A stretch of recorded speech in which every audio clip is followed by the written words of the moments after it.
Isol Latanya. When pronouncing this name, many feel it's directly connected to the girl herself, as if it reflects her essence. In the hall, the aristocrats quietly conversed, trying to remember whether this was the same girl who once lived next to them. Meanwhile, Icy realizes that her name is still little known and has not been widely publicized. In this story, Isol is a minor character, and at this moment, someone approaches the young lady, interrupting her thoughts.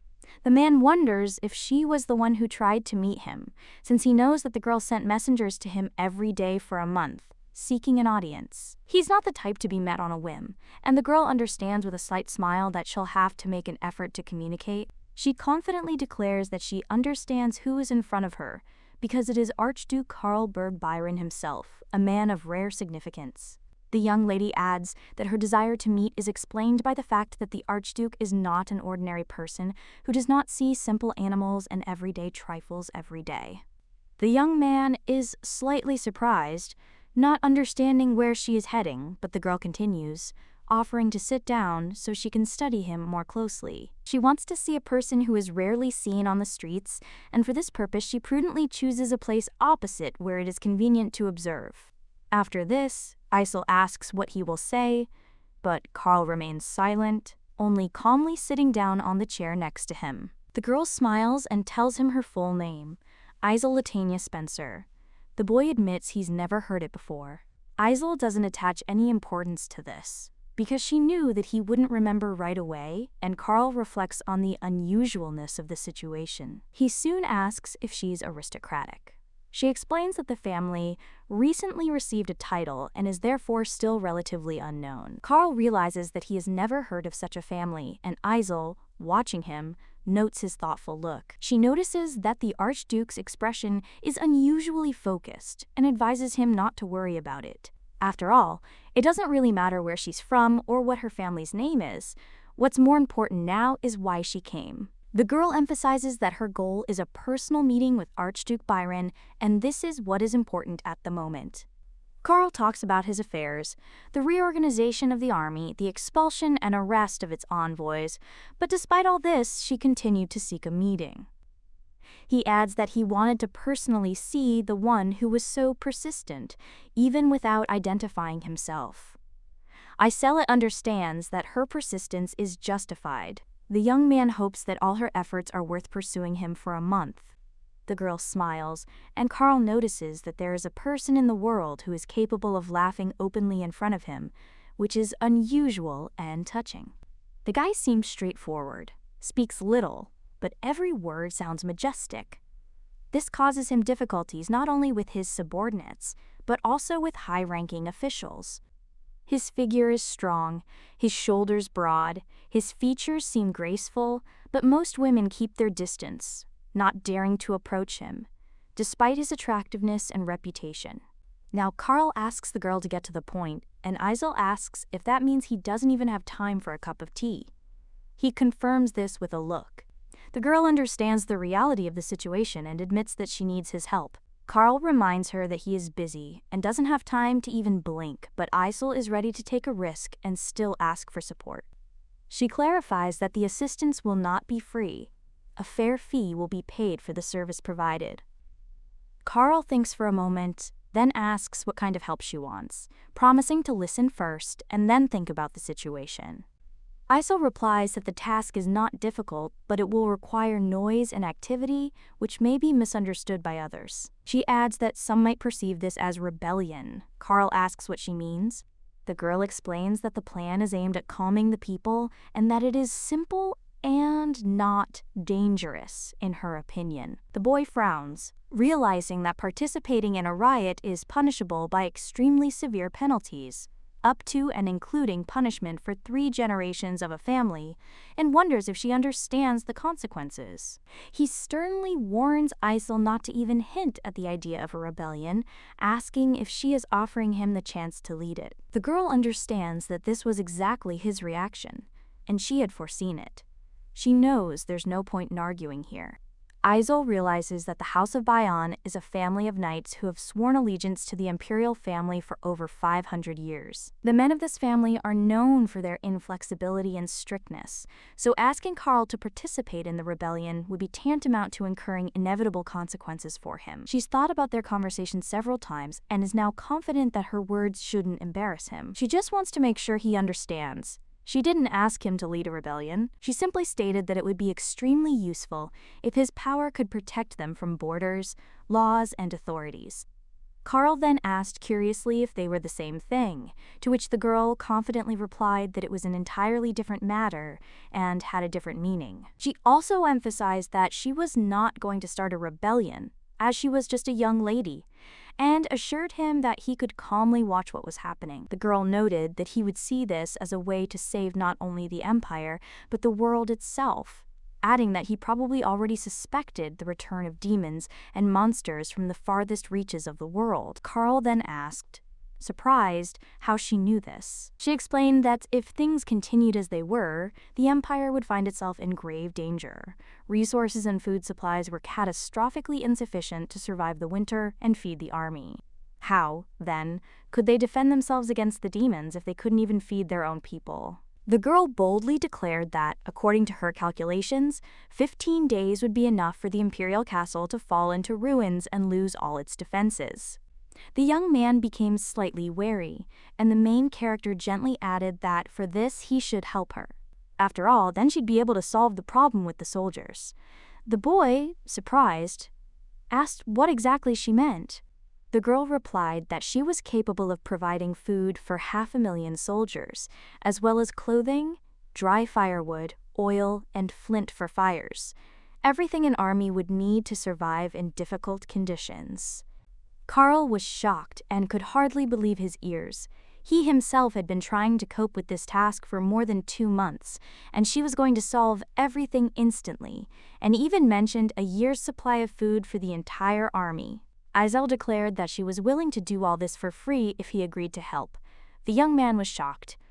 Did she really mean to give everything away for free? She nodded, understanding that he was trying to treat her with respect, and he confirmed it. The boy asked her in surprise if she knew what food prices were now. She replied affirmatively.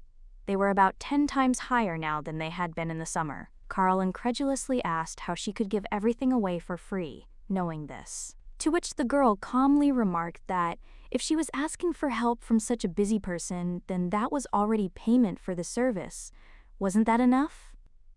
The young lady then handed over the map and explained that she was well aware of Archduke Byron's position in the empire. His influence was much greater than that of the emperor himself, especially under martial law. That's why he's the only person she can turn to for support.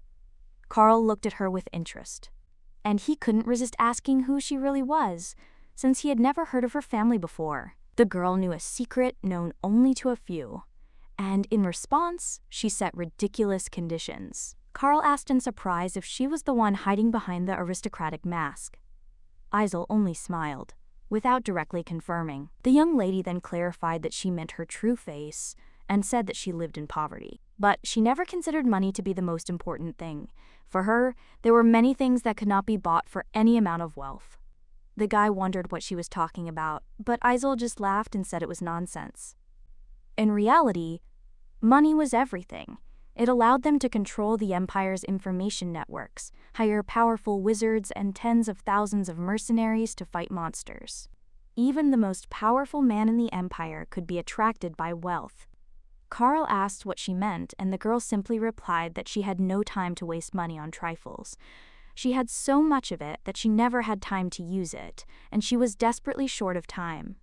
If he didn't like her proposal, he should say so directly. After all, there was no time to waste. They needed to go to the emperor immediately. The protagonist made it clear that the choice was his. A little later, she was already holding the document in her hands, and she thanked the duke for his quick decision, but Carl asked what had happened up to that moment. Aizel paused to think, and the young man insisted that she had mentioned that they were already acquainted, and asked what exactly she meant. The girl confirmed that this was true, after which Carl asked in surprise if this meant that they had met before. The girl just smiled and remained silent. And the young man thought about how impossible it is to remember all the people from the past. Perhaps he had forgotten someone, but the feeling he experienced remained strange and unpleasant. He asked when they could have met, and the young lady replied that it had been a very long time, and probably more than 10 or even 15 years had passed. Carl realized that they had met when they were just over 10 years old. The main character explained why he couldn't remember. People don't remember their childhoods very well. Moreover, they hadn't had the opportunity to meet when they were more mature. The young man continued to wonder why she'd mentioned it. The young lady asked him with a smile if he was really that interested. The boy looked slightly embarrassed. The girl stood up and said he'd been a coward back then. Carl curiously asked what that meant. She explained that he was also a crybaby, because he grabbed her when she was about to return home. He later proposed marriage when she grew up. The girl realized that her adoptive parents, who had raised her as their own for 2 decades, would forever remain an important support system in her life. She also reflected on her biological parents, who had suddenly appeared, and wondered whom she would ultimately choose. Deep down, the young lady knew that if she had to choose one day, she would unhesitatingly choose her wealthy blood parents. These parents belonged to a conglomerate family with immense wealth. Nevertheless, she sincerely thanked her adoptive parents for their years of care and love. From an early age, she understood the simple truth: happiness in this world can be bought with fabulous wealth. It was thanks to the support and upbringing of her adoptive parents that she accepted this world as it was, and from childhood she understood that material opportunities make life easier and safer. This lesson stuck with her from the first days after her adoption. Later, her adoptive family had twins, and all the adults' attention shifted to them. So when the girl grew up, she decided to live independently and not depend on her family. In the real world, she experienced the full harshness of life. Without money, people are forced to exist in poverty and deprivation. This knowledge strengthened her character and helped her understand the value of independence.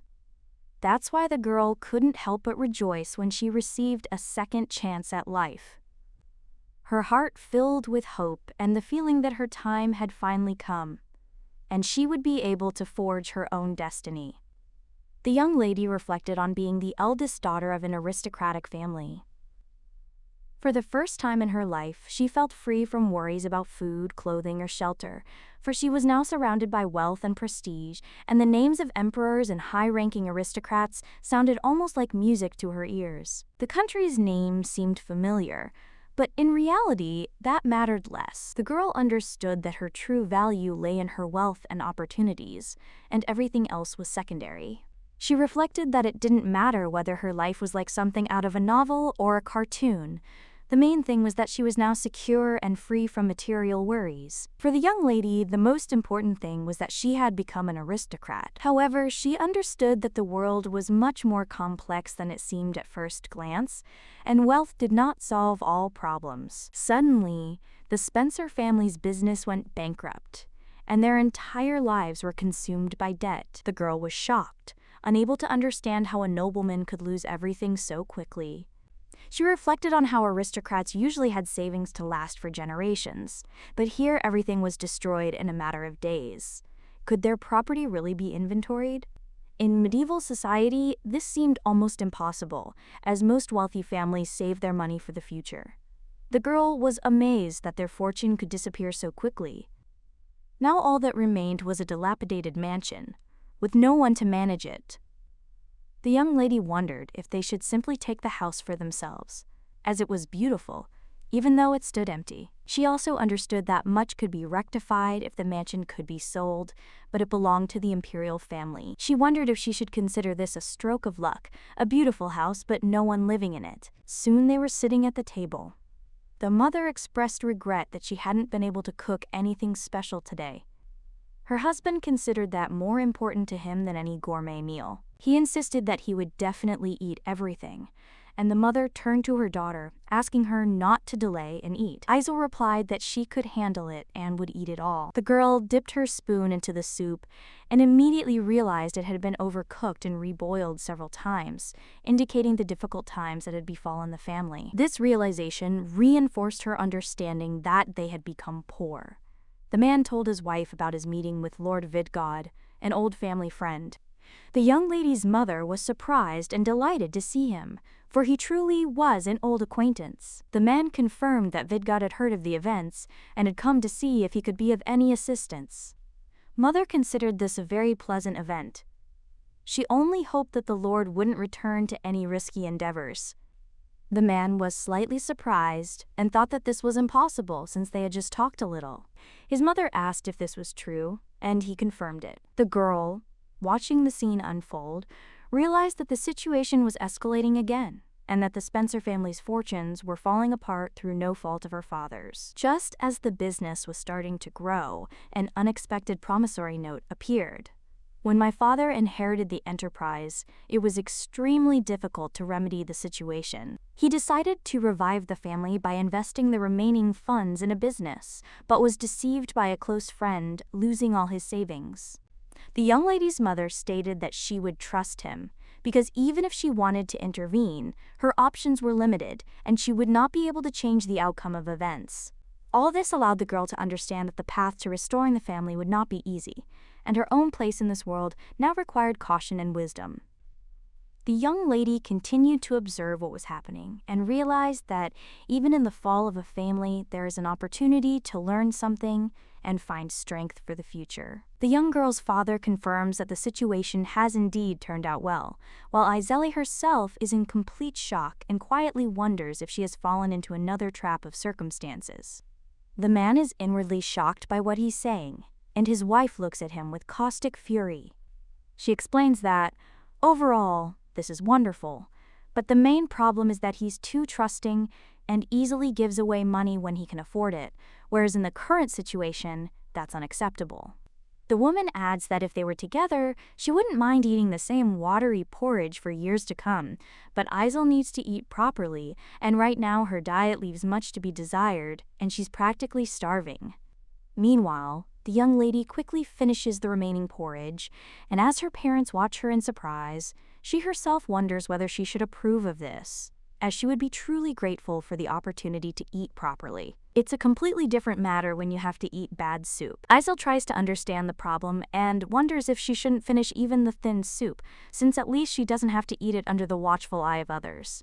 The woman insists that Aizel must eat a proper diet no matter what, and asks her husband if he understands her thoughts. He reassures her, saying there's no need to worry, as the bankruptcy declaration signed by the imperial family won't be announced until next month. Then they'll be able to receive a certain subsidy and stop worrying. However, his wife asks if he knows how many aristocrats died of starvation while thinking the same way he does. The man replies that of course he does. She claims to trust him, and Aizel understands that she needs to hurry, because she found herself in a world full of familiar names and situations. The girl also reflects on where she really is, and does not understand at all what work this world belongs to. She was about 4 years old when she realized that she had been reincarnated in a novel, and she began to remember familiar names and countries that she had once encountered in books. The problem was that I couldn't remember which novel it was, and there were probably a lot of such works.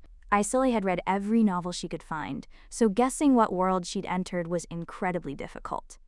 She thought that if her family had more money and power, something could have been worked out. When she met aristocrats with familiar names, she realized that they lacked money and influence, so remembering the plot of the novel became a matter of primary importance. When her father, having left early that morning, returned empty-handed, his slumped shoulders seemed incredibly heavy. Today he left early again, and Aizel knew she had to find out what events awaited their family. Understanding these events will allow her to come up with a way to earn money so that she no longer lives in poverty, because she was determined to provide herself with a decent life. The girl thought about what the novel was like. She liked love stories, so it had to be that genre, but certainly not horror stories, which she had reread several times. That would have been too much. Suddenly, the main character heard a knock on the door. Approaching it, she wondered who could be there so early in the morning. Isel knew that no one usually came to them this early, and for a moment she thought it might be creditors. Since mom and dad were gone, she decided to pretend that no one was home. But the knocking grew louder, as if the person was going to insist on his own. The protagonist realized that the door could be broken down, and if she didn't open it, the knocking would continue until someone let her in. She decided there was nothing she could do. Opening the door, Isel saw a man staring at her. One of the servants explained to the master that it was she. The girl realized that they probably came for money and tried to look as meek and innocent as possible so as not to arouse suspicion. The young man asked if she was really Isel Latanya. She noted that he looked fierce. She wanted to ask who he was, but he insisted she answer his question first. Isel knew it was best not to resist. The girl was mentally preparing to slam the door in his face, but, assuming that he might be a guest of her parents, she decided to answer in the affirmative. The man pulled a scroll from his cloak and handed it to Isel, noting that although the family was ruined, he hoped that the girl could read. The young lady took the paper in her hands, trying to understand what was written on it, while the man only increased his irritation. He declared that he would have to take this good-for-nothing woman, who couldn't even read properly, and take on her education, calling it a real disaster. Isel knew she had a difficult task ahead of her, as she would now have to deal with this man and his strange demands while remaining as careful as possible. The young lady couldn't believe her thoughts at that moment. Had he really just called her an idiot? She wondered why this man had even appeared here, and why his presence weighed so heavily on her. Her thoughts revolved around one question. Was he really from the Basquiel family? When the man asked how she had guessed, the girl easily noted that the document clearly stated, quote, Basquiel family, and therefore he must be a representative of that family. The young lady couldn't help but ask if he was an idiot uncle, which caused the man to instantly burst into rage, as if the child's words were an insult to his dignity. He demanded that she repeat her words, and the girl, in response, studied the document with an official seal with interest, trying to understand its meaning, but the man only insisted that she repeat what she had said earlier. The protagonist wondered whether she should show this message to her parents. The man, displeased, began to slowly approach her, but one of the servants intervened just in time, reminding her of her age and fragility. The young lady watched the man, wondering if he was about to take his anger out on the child. Her thoughts swung between fear and surprise as one of the servants tried to calm the situation. The man suddenly smiled and suggested that perhaps he should offer her some advice. He noted that descendants of a collateral branch of the Basquiel family might receive certain privileges, but it was best to avoid dubious ventures. He explained that if the girl agreed to his proposal, she would finally realize how pathetic her situation was and how limited her opportunities were. The protagonist wondered if he was trying to deceive her or if he intended to curse her. Disturbing thoughts, mixed with curiosity and fear, swirled in her head. At that moment, the man turned around, announcing it was time to leave. The girl thought about how, since that morning, a stream of misfortunes and unpleasant events had befallen her, impossible to avoid. She remembered the old ritual of sprinkling salt on the threshold to drive out evil. But they didn't even have this simple remedy in the house. Instead of salt, she used sand, mentally commanding the man to step on the unpleasant object on the way, and she realized that now she had even more reasons to earn money to protect herself. That evening, the girl showed her parents the document, and her father asked in surprise if the moment had really come when they would have to act. The situation seemed extremely complex and demanding of attention. The father also asked if Isel understood the contents of the document, and the girl confirmed that descendants of the lateral branches could indeed attend classes organized by the Basquiel family for free. A man present at the conversation confirmed what had been said. Descendants of lateral branches indeed have the right to free education, and the girl can also take advantage of this right. The young lady began to realize that the Spencer family was a collateral branch of the House of Basquiel, and realized that her knowledge of the family's history was limited to only fragments. One thing was certain. The Basquiel family mentioned in the old chronicles was a ducal family, that had once controlled a significant part of the empire. She was astonished to learn that the ruined aristocratic family to which they belonged was a collateral branch of that very Basquiel family, and this fact deeply shocked her. The young lady asked her parents if she had to go there, and her mother replied that no one was forcing her, but education in the Basquiel family is renowned for its high level and prestige. The father added that the classes there are truly first class, and that it is extremely difficult to get a similar education elsewhere, which makes the opportunity unique. He looked at his daughter, and she understood what this meant. All the children attending these classes came from high-ranking noble families, and she was only a representative of a side branch. She realized that her noble status was modest and incompatible with the level of other students, which could lead to discrimination and emotional suffering. Her parents were undoubtedly worried about how she would cope in such an environment, but the girl was more worried about her father's mental state, afraid of hurting him.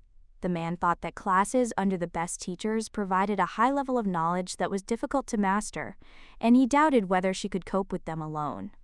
The mother approached her daughter, calming her down and confirming that they were not going to limit her freedom in choosing her path and decisions. The woman understood that the girl had not received the basic education that was usually given to nobles, and in the future, such an opportunity might not arise again, so her daughter should take advantage of this opportunity. It is unlikely that any parent would dare to tell their child that they would be bullied for their poverty and humble origins, so the girl remained silent, realizing the full complexity of the situation. The main character firmly declared that she would go there, after which her mother asked if she had thought it through. The girl realized that she was talking about the Basquiel family and the possibility of gaining entry to their residence. She understood that not everyone could get there, so she assured her parents that everything was fine and mentally hoped that she would be able to learn more about the world around her. After some time, the young lady approached the residence and was amazed by its grandeur, struck by the scale and luxury of the buildings, which looked even more impressive up close. One of the guards noticed the girl and her father and asked why they had come, displaying professional caution and checking the guests' intentions. The man presented a special invitation, after which the guard examined the document in surprise, reading that they represented a collateral branch of the Basquiel family. The guard carefully compared the faces of the man and the girl with the document, trying to understand whether they were lying and whether they were really descendants of this family. The man noticed the disbelief in the guard's eyes and stated that he was a representative of the Spencer family, a side branch of the Basquiel family. The guard, carefully examining the document, doubted whether it was a forgery, and admitted that it was the first time he had heard such a name. The young lady understood that the family name might be unknown to many, but she was surprised why her father was treated with such disdain, since he was polite and reserved in communication. She thought about how sometimes people hear new names for the first time, but misunderstanding and skepticism can be extremely harsh, especially when it comes to respect for her family. The girl tried to understand that despite the official invitation and confirmation of status, the attitude towards her father remained cold, and this made her worry about what was happening. The young lady turned to the man, and the guard, watching them, asked what was going on and why she was calling him. She wondered why the man was addressing her informally, and wondered if he was a nobleman. He replied that he was not, which only increased her surprise. Isel noted that most of the people who allowed themselves to address her father as "you" were nobles, and this strengthened her opinion. As a result, she decided that the uncle also probably belonged to the nobility, to which the guard only looked at her in surprise and asked what they were talking about. The girl reasoned that even if the clothes looked modest, a nobleman remained a nobleman, and besides, the descendants of the Basquiel collateral branch stood before them. The guard was visibly nervous, but assured them that entry was permitted and asked them to follow in the direction indicated. Father Isel realized that even a simple guard looked down on them, and he looked at his daughter with the same disdain. He wondered how the nobles would treat her, hoping she wouldn't be traumatized. A little later, they approached one of the doors. The man said that this looked like the right place, and he realized that from here, Isel would have to go alone. The girl, looking at her father, smiled and decided that she could handle it herself. The man ran his hand over her cheek, warning her to be careful, and added that he believed in her strength. At that moment, another man approached from behind and noted that the young man clearly did not expect to meet him here. Izel realized that this was the same uncle who had brought the invitation, and thought that the man was either too stubborn or did not understand what was going on. He quietly added that he probably combined both qualities. His brother informed him that this was Gerald Basquiel, and that his son would soon be attending classes, which he was looking forward to. The girl realized that it was the second son of the Basquiel family who, in addition to sarcastic remarks, finally introduced himself, and she felt awkward. Father Isel extended his hand to Gerald, wanting to greet him and introduce himself, but Gerald suddenly withdrew his hand, which surprised the man. Gerald turned around and reminded them that there were only a few minutes left before class started, suggesting that they quickly go inside. Isel noticed him wipe his hand, and her father clenched his fist, realizing that Gerald Basquiel was serious and attentive. The girl realized that now she had another reason to attend classes, to observe the peculiarities of her son Gerald. Isel walked into the classroom and was surprised that the class was about to start. Although Gerald said that it had not started yet, she noticed that there was only one person in the audience and wondered if the others were late, as the room was impressive in size. The girl at the desk stood up and smiled welcomingly, which caught Isel's attention and sparked his interest in her. The new acquaintance looked nervous and introduced herself as Lanciayu, which struck Isel as unusual, perhaps a dialectal one. Lanciayu was embarrassed and almost cried, explaining that she had simply misspoke, and Isel realized that this was no ordinary mistake. It all sounded nice, and Lanciayu, taking a seat next to Isel, told her that her father was from Herta and her mother from the province of Labor, and now they live in Arafox. Isel understood the source of the unusual pronunciation, and was surprised that the girl, dressed to the nines, could so easily allow herself to speak in dialect. Lanciayu explained that her mother taught her to speak like an educated city dweller, but when she gets nervous, she involuntarily reverts to her native dialect. Isel reassured her, noting that habits change gradually, and the girl admitted that, in the capital, dialects are treated with some disdain. The main character noted that people are judged not only by dialect, but by many other characteristics, including wealth and status. Lanciayu, surprised by Isel's attention, said that she looked like a doll, which caused the young lady to be slightly surprised and want to clarify. The girl explained that she had never seen such sparkling red eyes, and it was truly beautiful, which touched Isel. Lancia Ermund introduced herself as the second daughter of Count Ermund, and asked her interlocutor's name, to which Isel responded with her full name. At that moment, someone else approached them, and Isel noticed his attention as the blonde tried to introduce herself. The man who approached them was surprised that they seemed to be the only ones there, which added a slight awkwardness to the atmosphere.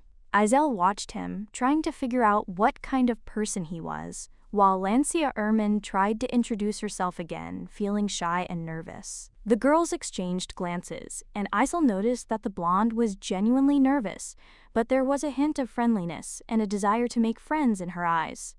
Isel thought it was cute and a little touching, because sometimes it was so nice to see people trying to please each other.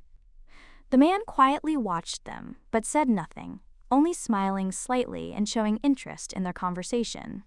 Lancia Ermund introduced herself again and clarified that she was the Count's daughter, after which she waited attentively for Isel's answer. The girl answered with her full name, and this seemed to satisfy Lancia, who nodded slightly, indicating that she accepted her answer. Isel nodded in response, and at that moment she realized that they had now officially met, and the atmosphere in the classroom had become a little friendlier than it had been before. The boy stared intently at the main character, trying to discern if she was the same Isel. The girl, in turn, watched him warily, feeling a strange unease, as if her heart was telling her that something unusual was about to happen. He confidently declared that he knew her, and that it was no coincidence that he was meeting Isel here. The blonde froze, her thoughts racing, and she was at a loss for words, so excited was she by this meeting. The young man continued, claiming he was well aware of her situation. She had almost nothing, only the title of aristocrat. He mentioned that his father had told him of a girl he should avoid, as her status did not match expectations. Isel glanced at him, trying to understand what he meant. The boy turned back to the blonde and asked if she knew about the girl's true nature, as if testing her reaction. He added that even looking at her was unpleasant, and although Isel tried to live up to the image of an aristocrat, it was only a semblance. Inside, she was no different from others. In his eyes, she looked just as simple and ordinary, as if all her efforts to be elite didn't make her special. He mentally compared her to the people passing on the street, seeing in her the same ordinary simplicity. Wanting to understand him better, the girl asked him his age. The young man responded with mild surprise, and Isel explained that she had assumed he was older than her. At that moment, Isel realized that this was likely the very son Gerald had spoken of. The boy confirmed that he was indeed 10 years old, surprising Isel, who immediately asked why he was there. She wondered, don't they teach 8-year-old children in this place? And what was a 10-year-old boy doing among them, who seemed too old for the environment? The girl couldn't resist asking if he was being too naive, to which he responded with genuine surprise. Isel clarified that he was 2 years older than her, trying to understand the age difference. She decided the difference wasn't that significant, and asked Lancia to stand next to the boy, creating a visual comparison. Isel placed Lancia next to the boy, drawing his attention to the difference in their heights, trying to judge whether the boy was really only 10 years old. The young man cried out, astonished that she could express herself in such a way, and perplexed as to how she dared to speak to him in such a manner. The girl, however, remained calm, dismissing her question as mere curiosity. The boy was clearly both embarrassed and angry. Isel realized that the reaction to provocation was predictable. Irritation manifests itself immediately when encountering people who make you feel uncomfortable. She thought about how strange it was. When she saw people who irritated her, words just came out of nowhere, like red beans that only grew when they were planted. The young man demanded an immediate apology, and the children who entered the hall looked at each other in surprise, trying to understand what was happening. He again loudly demanded that the girl apologize for teasing him, causing surprise among the others. The young man then asked her if she knew who he was, and was surprised that Isel could not know. The girl wondered, how could she know who he was, although she understood whose son he was and understood the importance of this meeting? The young man asked if she knew Raven Baxiel. Isel replied that she didn't, then turned to her friend, who merely shook her head. Raven was amazed. How could one not know him and never hear his name? He could not believe such a situation. The young man shook with indignation, trying to understand how she could not know about him. Isel, however, thought that perhaps all high-ranking aristocrats lacked logic or common sense. The girl, like a magician, was surprised by the situation itself, and the young man simply told her to shut up and insisted that she apologize for the insult and teasing about her height. Isel recalled her experiences with children she had dealt with before and realized that sometimes she had to make concessions to avoid conflict, just like in the games she had played with her adoptive parents, twins in the past. Eventually, she calmly apologized. The young man was shocked and demanded that she bow and apologize properly. The girl felt it was extremely tiring, but she complied. At this time, the young man reflects that, it would seem, the girl should have apologized, and that is what happened, but he still cannot shake the thought of whether she was too close. Meanwhile, the main character bends over, offering her sincere apologies, and the blonde remains in complete shock, watching what happened. She soon notices that the protagonist's forehead is covered in red and sees the young man whom she just hit on the nose. Everyone around is perplexed by the fact that the guy's nose is clearly damaged, and the girl herself carefully touches her forehead, as if trying to understand what happened. The protagonist wonders if she struck too hard. At that moment, Raven, whose nose has started bleeding, decides not to wait for the lecture and runs out of the classroom. The young lady remains where she is, silently realizing that it is impossible to tolerate the situation in silence. The blonde, alarmed, turns to her and notices that her forehead is damaged. The main character realizes that she didn't mean to hurt anyone and immediately notices the teacher entering the classroom. He immediately sees an empty space and emphasizes it, after which he introduces himself to everyone present. The teacher states that his name is Erzakiel and adds that he is a scholar of the Bastille family who will now be in charge of this class. The man looks at the main character, appraising Ly, and wonders if she is a servant. At this time, the young lady whispers to her friend that it seems like the teacher is watching her, and Erzakiel notices a girl with blonde hair and blue eyes next to her. This is probably Lancia Ermund-Rogan. He understands that nobles often bring their servants to classes, even though they warn him about this in advance, and he encounters this situation every time. Turning to Miss Lania, he declares that servants are not allowed in class. The girl is slightly surprised, and the man adds that he understands her embarrassment at being there alone. He insistently asks her to immediately remove the maid from the room. The girl turns to Isel in shock, realizing he's talking about her. The teacher warns that refusal will result in the loss of the right to attend lectures, but the main character claims that she is not a servant at all. The man clarifies her words, and the girl takes out a piece of paper to confirm her words. She explains that the document came in her name, and the teacher, seeing this, is shocked. He asks if the girl is Miss Isel, to which she only sighs quietly, not giving in to emotion. Erzakiel ponders how she can be considered a descendant of a side branch of the Bastille family. The man returns the document to its place and admits that he misunderstood the situation, after which he apologizes for his tactlessness. Isel realizes that she expected to be blatantly ignored, but the teacher easily admitted his mistake.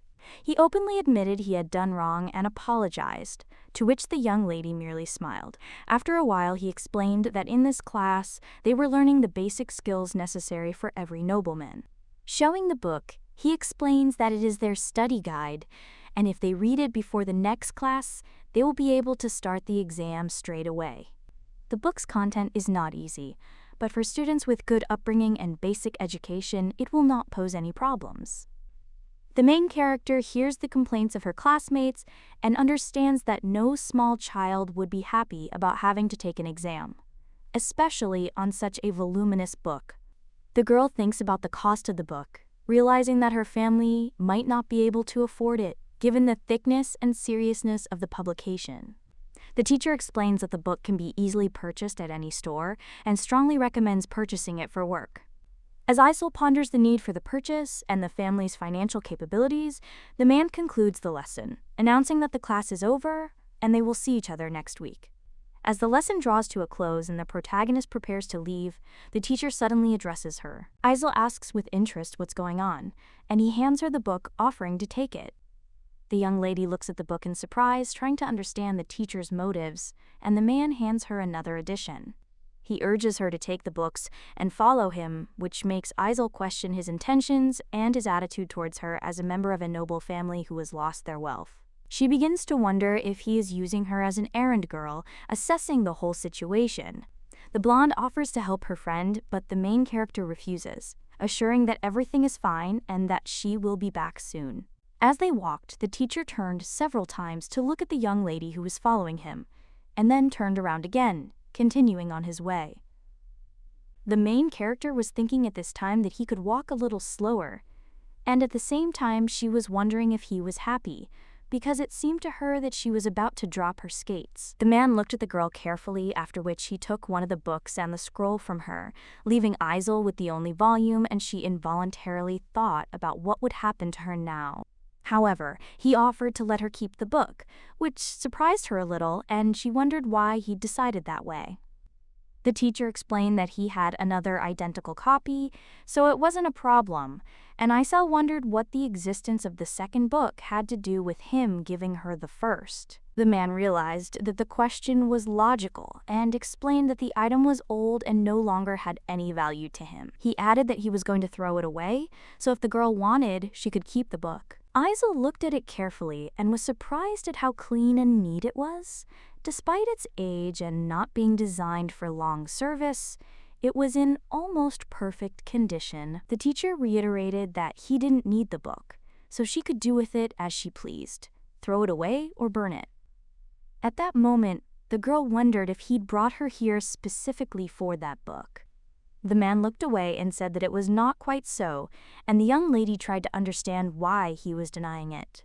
She understood that he had no particular reason to call her if it were not for the desire to help with the book, because he noticed that she was worried about where to get the volume. Isel smiled and thanked him, promising to use the gift carefully. The man finally turned around and said it was time to go back, and the girl agreed, realizing that it made her job easier.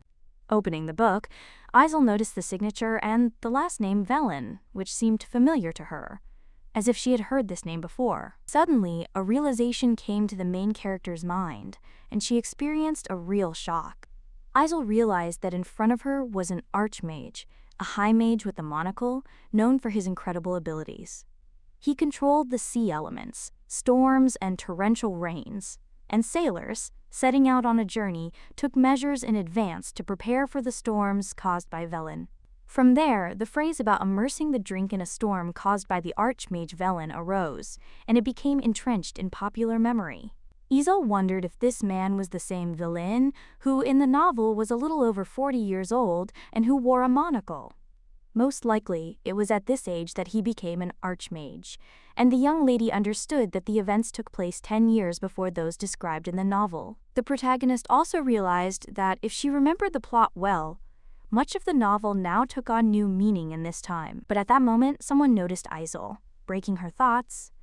It was a blonde lady who asked if she was in pain. If something hurt, there was a pharmacist nearby and she could ask for medicine, but Isel understood that this was more of a warning. She thought it was cute whether she spoke in standard or dialect, and reported that everything was fine, thanking Lancia for helping her with the heavy book. The girl was a little surprised, but admitted it was a relief.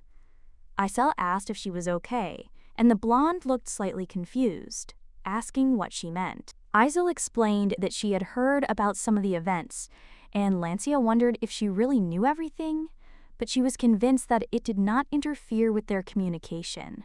The main character noted that her family had gone bankrupt, and the blonde said that despite this, Isel still remained an aristocrat. Moreover, Lancia noticed that Isel looked even more aristocratic than she did, and yet he didn't use a dialect. After a while, Isel got out of the carriage, thanking Lancia for the delivery and for helping with the heavy book. She added that there is no need to worry too much about the dialect, because it does not look strange at all. The blonde wanted to say something, but Isel advised her to be confident. She clarified that it didn't matter how little dialect she used, and offered to help Lancia control herself better in the future. The blonde almost burst into tears, and Isel understood that it would take time for Lancia to become the aristocrat they expected of her. At this time, one man sat at the table with another, sharing some interesting news he had recently heard. He was the blind priest Vahidman Padilton Baskiel. Gerald became interested and asked what this news was, and his interlocutor confirmed that it was indeed interesting. The grandson, who usually attended class, suddenly left the class when bright red fluid started flowing from his nose, causing surprise in those present. Hearing this, the young man felt tense and wanted to justify himself to his father, but his grandfather only calmly reminded him that he had always respected his approach to teaching and had patiently waited for results for 2 years. He even provided his own instructions for his unfortunate grandson, but these tips were not enough, and the boy was unable to hold out for even 1 day, eventually disappearing from class. After what happened, he began to ask Gerald what his opinion was on the matter, but his father insisted that Raven was too young and had encountered the red liquid for the first time. The man insisted that it was not Gerald who should be asked, since the young man was quite capable of speaking for himself, having his own mouth and voice. After these words, the young man only became frightened, and the grandfather wondered whether it was possible that the boy had disobeyed the order because of the red liquid from his nose, or whether there was something else wrong. He also noted that he had heard that the young man had allegedly been beaten by a weak girl, and tried to find out if this was true, after which Gerald turned to his father. The father, calling him by name, silenced the boy, and he only looked at his brother in the hope of finding understanding. But his brother only chuckled, causing Gerald to feel irritated and angry, while Vahidman found the whole situation funny. A descendant of a collateral branch of the Baskiel family dared to approach the direct heir, but could not turn a blind eye to the fact that the young man had voluntarily abandoned his studies. Raven then humbly asked for forgiveness. The man ordered the girl to be brought, which surprised Gerald. He did not expect such an order. His brother, having finished his meal, rose from the table and, turning to Gerald, appreciated his efforts. He said the boy had done a good job, while Raven was shaking with fear and almost shedding tears. But his father called him a pathetic bastard, after which the young man, with tears in his eyes, again asked for forgiveness. The main character reflected on the strangeness of what was happening, because no matter how much she thought about a novel with the mention of Archmage Velen, it seemed that the genre was far from romantic. She was most attracted to this genre, so she hardly read other books and was not interested in them. Then the girl thought again about the Baskiel family and the Archmage, realizing that she only had a vague idea of the work, but she could not remember the details, and only images of despair and destruction remained in her memory. The young lady sighed heavily, realizing that the world was doomed, though the specific details of the plot remained elusive. However, she knew the general outline of the original work. It was a typical fantasy, where evil spreads from afar, destroying the world. People who tried to stop this evil became the main characters and won, but now the pages of the book seemed to come to life in reality, and the girl understood that evil was coming, and the world was teetering on the brink of destruction. She realized that she could fall into eternal sleep, realizing that her hopes for a quiet life as a noblewoman with a golden spoon in her mouth had collapsed. The family was ruined, their gold had turned to dirt, and now they were facing an early plunge into eternal sleep as the world faced destruction. The girl tried to convince herself that this couldn't be true, and she doubted that perhaps she had misunderstood something, because she found it difficult to believe that the end was really near. Despite constant hardship and poverty, the world seemed calm and serene to her, which made the approaching catastrophe even more terrible. The war seemed distant and alien, making it difficult to imagine the monsters raging in the capital and the destruction of the familiar world. The girl wondered if it was possible that such a world could actually be destroyed. After this, she approached the old man, who asked what business she had come for again. The girl merely bowed cordially, and the grandfather asked if she had come to borrow the book again, since the place was for selling, not for lending books. He asked how many times he had to repeat it before she understood. The main character just smiled in response, and the man demanded that everything be returned before the store closed. The girl continued to smile, and he again asked if she was going to take the book. She shook her head, declaring that she had not come for the book. The man asked why she had come, since she hadn't come to look for a playmate, to which the girl replied that, of course, it was good to have a friend, but now she had a different question. The young lady pointed to the newspaper, hinting at the question she was interested in, and the man asked what it was about. The girl asked if there was really only one major publishing house in the capital. Grandfather explained that there were 3 publishing houses that produced morning newspapers daily, but only one was capable of producing evening ones, and asked why she was interested in this. The girl asked if there was a publishing house that had recently started producing morning news, and the man suggested that such a thing might exist if one looked for it. He still wondered why he was answering the young lady's questions with such seriousness, noticing her interest and curiosity. An 8-year-old child is completely incapable of understanding what the morning and evening newspapers actually are, so his surprise is natural when he hears questions that seem strange and incomprehensible to him. The girl explains that she was simply curious about the existence of a publishing house called Knox that had recently opened in the city, and she wanted to check it out for herself. The man notes that if we are talking about Knox, who recently started working, then it is very close, but then he asks how the girl found out about this and where she got the information. He also asks if her father tried to get a job there, or if she wants to try her hand at it herself, after which the young lady only smiles slightly, without revealing her plans. Later, she bows and leaves, heading home, and on the way she realizes that it was this publishing house that was the first to report the approaching end of the world, leaving a strong impression. Despite pressure from nobles who tried to control the press and hide their secrets, Knox continued to work, refusing to let fear stop them. It was this publishing house that continued to publish newspapers, covering all the most important events. When Knox published another issue, it caused chaos in the capital, triggering a mass uprising. The girl realizes that Knox really does exist, and she was right to check the information personally, which only increases her surprise and admiration.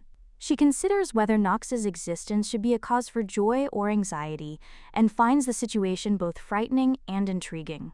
On the positive side, she sees this as a chance to look into the future and anticipate events that will soon happen, although not in the smallest details, but the main turns of history become clear. This may be an opportunity to earn money and perhaps finally escape poverty, but on the other hand, it is impossible to ignore that the world is on the brink of disaster, and this does not give peace. She understands that, regardless of her wishes, the world is doomed, and she herself may have to face eternal sleep, as if fate had sentenced her to an inevitable test. But what's more important for the girl is to understand that, unlike the events of the story, she doesn't remember the names of the main characters at all, which leaves her with mixed feelings and confusion. She thinks about how difficult it is to remember the name of the main character in a novel she read several years ago, and even if she tries to concentrate, her memory is fragmented and her doubts intensify. Moreover, the main characters are apparently too young to resemble real people. The girl examines her hands, as if searching for answers to inner questions. But then she realizes that now is not the time to waste energy on such thoughts, and she needs to focus on more important tasks that require her attention. The time has come to put all the knowledge she's gained to use. A little later, the girl is sitting next to her parents, pondering how to tell them what she's learned. She understands that 8-year-olds are capable of doing a lot of things, and if something goes wrong, she will have to deal with the consequences herself, which makes her question the trust her parents have in her. As she ponders, she tries to understand whether her parents will believe her if she decides to share all the events, but an inner voice tells her that it will be difficult for them to take what she hears seriously. Ultimately, she understands that her parents will most likely ignore her words, but it is still necessary to leave some kind of clue to draw their attention to what is happening. At this time, her mother turns to her and asks if Isol is okay, to which the girl answers in the affirmative, but her mother notices her serious expression and asks the reason for the alarm. The main character tries to understand whether something bad really happened and looks at her father, wondering if something alarming happened, but he replies that everything is fine. The blonde approaches Isol about possible problems during classes, and a little later, when they are already asleep, there is a knock on the door, which interrupts the night's peace. The man comes downstairs, surprised by the unexpected visit, considering it impolite to knock on the door so late, and asks who has come to see them at this hour. But outside the door, a man asks if the blonde man is Isolatania Spencer's father, and Bjork confirms that he is, but asks them to identify themselves and find out who they are. The father notices that the newcomer has a sword, which clearly indicates his status as a knight, and wonders what a knight is doing at such a late hour. The man explains that he has an important meeting with a certain person tomorrow and hands over a letter on which Bjork sees the Basquiel family coat of arms, which arouses both interest and concern. He asks who sent the message, to which the knight replies that it is a man who values punctuality and advises him to arrive on time without explaining the details. Father Isol inquires as to why they are looking for him, but is told that everything will become clear at the meeting place, and that he must trust the situation, as protocol requires. Bjork exclaims, demanding an explanation of why they are being summoned and with whom the meeting is to take place, emphasizing that this looks extremely mysterious and unusual. He also notes that the knights of the Basquiel family should at least state who sent them, and what the purpose of the visit is, which seems logical and necessary for decent behavior. The knight is silent for a moment, and then removes his hood, revealing a face that commands respect and arouses some surprise in those present. He states that he is Baron Bromberg and is part of the personal guard of Duke Vahidman Basquiel, emphasizing the official status and importance of his mission. The blonde is slightly surprised, realizing that in front of him is a knight of the Duke's personal guard, and the Baron explains that the Duke wants to meet Miss Isolatania in person, given the girl's young age. In this regard, the Duke asks to accompany the girl, but the blonde, surprised by the sudden appointment, tries to understand why the Duke needed to see her daughter, which raises internal doubts. The knight explains that all the details will be revealed tomorrow, and if they show the letter at the entrance, they will be allowed through, emphasizing the need to arrive on time and follow instructions. After which he ends the conversation, asking permission to take his leave, wishes good night, and leaves the house, leaving the family to think about the upcoming meeting. The next day, Isol's mother approaches her husband with questions about what happened, trying to understand who caused such a commotion and what made him shout, showing concern for the family. After everything that happened, he simply shows the letter to his wife, and Isol watches this and tries to understand what is going on around him, what atmosphere is hanging in the room. The girl's father asks her if this is connected to everything that is happening, and the young lady replies that she would like to understand why this situation arose. The man then hands her a letter, and Isol notices the Basquiel family crest on it. Her father asks what happened and why this letter ended up in their hands. The girl is a little embarrassed and wants to say something, but her father insists she tell the truth and asks what exactly happened. He also informs her that Duke Vahidman wishes to see her in person. Isol is perplexed. Could this be serious? Could someone have complained to her grandfather, and now they want to see her for such an insignificant reason? She wonders if the adults are going to report that Duke Basquiel will intervene in a childish quarrel, and imagines him asking how she dared to act with his grandson. Now it seems to her that this simply can't be happening. Her father, meanwhile, turns to her again, trying to understand her thoughts and feelings. Isol tells the truth and realizes that in any case, she will hardly be able to establish a good relationship with this smug guy. After some time, someone orders a servant to get out of the way immediately, asking if he heard what was said. One of the servants informs the young master that he can't leave right now, and his friends insist he has a headache and needs rest. The servant asks how much he is suffering and promises to bring medicine, but warns that the master must not leave the room. The young man cries out, wondering if anyone is willing to take responsibility if he falls because he's feeling unwell, when he's already coping with his studies later. He asks who these people are, telling him what to do. He again loudly demands that everyone get out of the way, claiming that he will go crazy if he stays in the room even a second longer. At this moment, his father comes up to him and addresses him by name, which frightens the young man even more. Gerald says that he cannot live even a day without keeping his promises, and asks if the boy has forgotten his words. The young man repeats that he must remain in the room until the sun rises, or until he himself says enough. But his father points out that he has gone out without permission, although the sun has not yet risen. He apologizes to his father and explains that he had a bad headache and wanted to rest for a while. The man considers this another excuse and states that he probably expected too much from his son. The young man insists that everything is not so, and that next time he will try harder, but his father declares that he is tired of his promises next time. He reflects on how much shame and humiliation his son has experienced because of just one word, and the young man is frightened, answering no. After this, he apologizes and promises to cope, insisting that next time everything will be different. He pauses, but claims that he will immediately return to his room and study hard, begging his father to forgive him. At this point, the father is only thinking about the wretchedness before him. One of the servants approaches Gerald. The young man turns to his father again, after which he asks if the girl's name is really Isol Latanya, and if she is really Miss Spencer, whom he hears about for the first time in his life. The young man is surprised and does not understand why his father suddenly remembered this girl. The man throws a book to his son and explains that the girl and her father have come to meet the head of the family. The guy is perplexed as to whether she will really meet her grandfather, and her father reminds her that there will be an exam soon. He hopes that Raven will not disappoint him this time, and then leaves, and the young man, with trembling hands, promises not to let him down. The maid turns to Isol and her father, asking them to wait a little. The man sighs, realizing that the girl will most likely face punishment for the harm caused to his precious grandson. And given the harsh words that had been spoken towards Isol, the young lady's father was confident that there was no need to worry about it. He wondered if Vahidman Basquiel was capable of showing even a shred of mercy, since the Duke could easily expel Isol from class.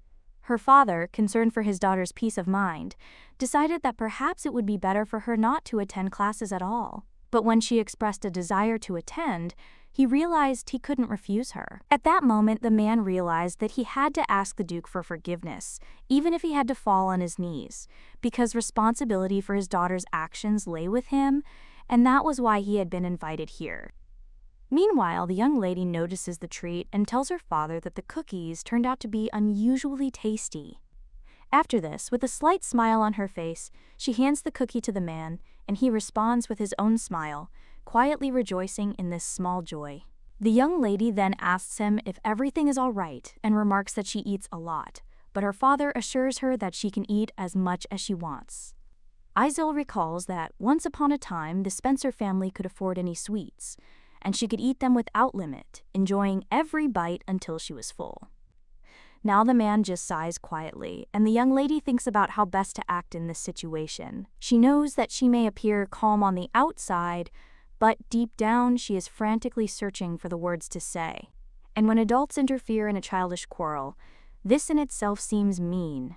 And considering that we are talking about Duke Basquiat and the social status of the participants, it is almost impossible to change the situation.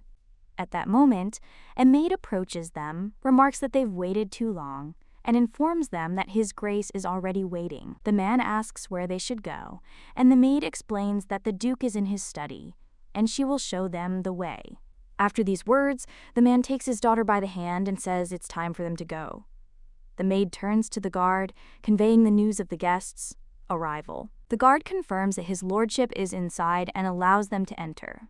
The young lady is stunned, wondering if they'll really just be allowed into the office. So they do, and the girl sees the Duke, who invites them to go further, calmly awaiting the guests. Father Aizel swallows hard, realizing that Duke Vahidman Baskil himself is standing before him, and his insides tense. The Duke, noticing the man's agitation, advises them not to act as if they had come to an execution, trying to dispel the tension. He invites them to come closer, assuring them that nothing terrible will happen. The father hesitates a little, but then agrees and steps forward. As they approach, the young lady notices some bags and wonders what kind of food they might be, amazed at the strangeness of what is happening. She turns her attention to the Duke and, feeling his gaze on her, wonders if he is really watching her. She thinks the Duke looks stern, perhaps even angry, and she assumes it has to do with her role in his grandson skipping classes. Meanwhile, the man says that Ceballos looked at him and burst into tears, and the young lady is surprised, trying to understand the meaning of his words. The father explains that Raven is tired of writing, and the girl only becomes more and more confused about what exactly he is talking about. However, the man asks if the young lady is afraid of the Duke, and she admits that, of course, she is. At the same time, she wonders if there is a person in the world who could not feel fear in front of someone who is capable of destroying him in an instant. The man notices that there is not the slightest fear in the girl's eyes, and thinks that even adults freeze when they meet him. His father, unlike his daughter, is filled with anxiety and doubt, making the contrast between adults and children particularly striking. The Duke notes that despite her fear, the girl remains resilient and doesn't try to run away, while Aizele wonders if he'll let them go home if she cries. The father is amazed by his daughter's insolence and understands that even if the Duke's grandson is frivolous, this does not change the fact that he was beaten, and the Duke looks at the baby with curiosity, assessing her character and showing interest in the child standing in front of him. The man asks the girl if she knows the origin of the Spencer family name. She admits she doesn't know, after which he explains that many consider the Spencers a collateral branch of their family. The name originated when one of the Basquiel women ran away and gave birth to an illegitimate child. In other words, their lineage is too distant to recall a common ancestor. The young lady wonders if this means he is her mother-in-law's third cousin. At this time, the man declares that the girl has harmed his grandson, the direct heir of the Basquiel family, and asks what she thinks about this. He also wonders if he should show her leniency. The young lady's father is perplexed and suggests the Duke punish him if he wishes, but he insists he is not to blame for what happened and does not understand why he would want to be punished. The man reminds the girl that, no matter her age, she must learn to take responsibility for her actions. He wonders if the father knows how hard it is to care for children and be responsible for them. The man then adds that Aizel is still very young. The Duke clarifies that youth does not mean permissiveness, and the young lady cannot count on any leniency. He asks what punishment she considers fair. The girl understands that the Duke is defending his grandson after that incident, and it turns out that the man rumored to be the most influential in the empire can be petty and picky. She wonders if she really must face punishment, and the man asks if there are any reasons why she can't accept it.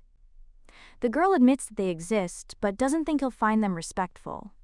Her father, confused, turns to her, trying to understand her thoughts. The man realizes that he has lived a long life and seen a lot, but this child stands out for his behavior and determination. He watches the girl closely and declares that she will be punished if she doesn't reveal the truth.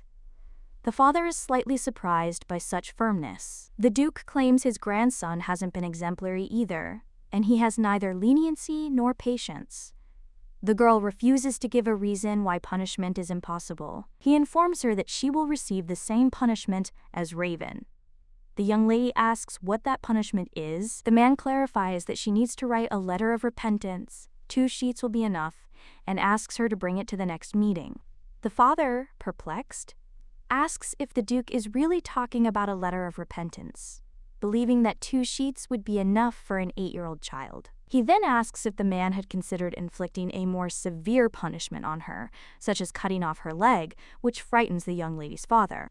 The Duke turns to the girl, asking if she's afraid, and she replies that she's a little. He laughs and remarks that it's hard to find anyone who isn't afraid of such trials. But she must be brave enough to touch someone from the Basquiel family. He just wanted to see how brave the kid was who spilled red liquid on his grandson during their first lesson. The girl experiences a strange sense of déjà vu and realizes that this man has fallen into eternal sleep as a result of an accident. She realizes that the bags contain something she has long suspected.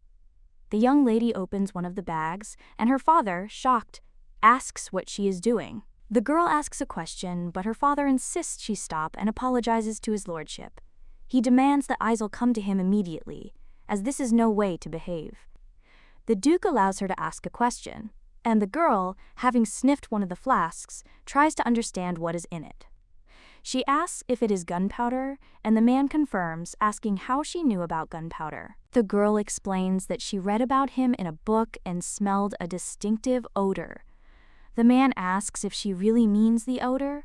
He understands that the bottles are tightly sealed and there can be no smell, but the girl insists that she smells a sweet aroma. She claims she smells the sweet scent of sugar, and that's why she asks the question.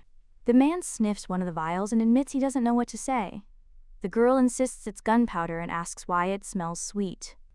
Father turns to Isel, asking her to stop, because they need to leave. But the girl looks at the Duke and realizes that Vahidman Paddleton Basquiel fell into eternal sleep even before the beginning of the original story.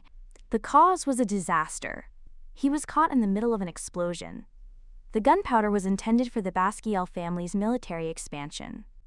To save money, large quantities of cheap sugar were used instead of sulfur or another ingredient, which reduced the stability of the gunpowder and led to a sudden explosion, plunging the Duke into eternal sleep. This event caused internal conflicts within the Basquiel family and became one of the reasons why the Empire was unprepared for war. The young lady is now confident that he has understood the essence of what is happening, and it seems to her that he will cope with the situation himself without her intervention.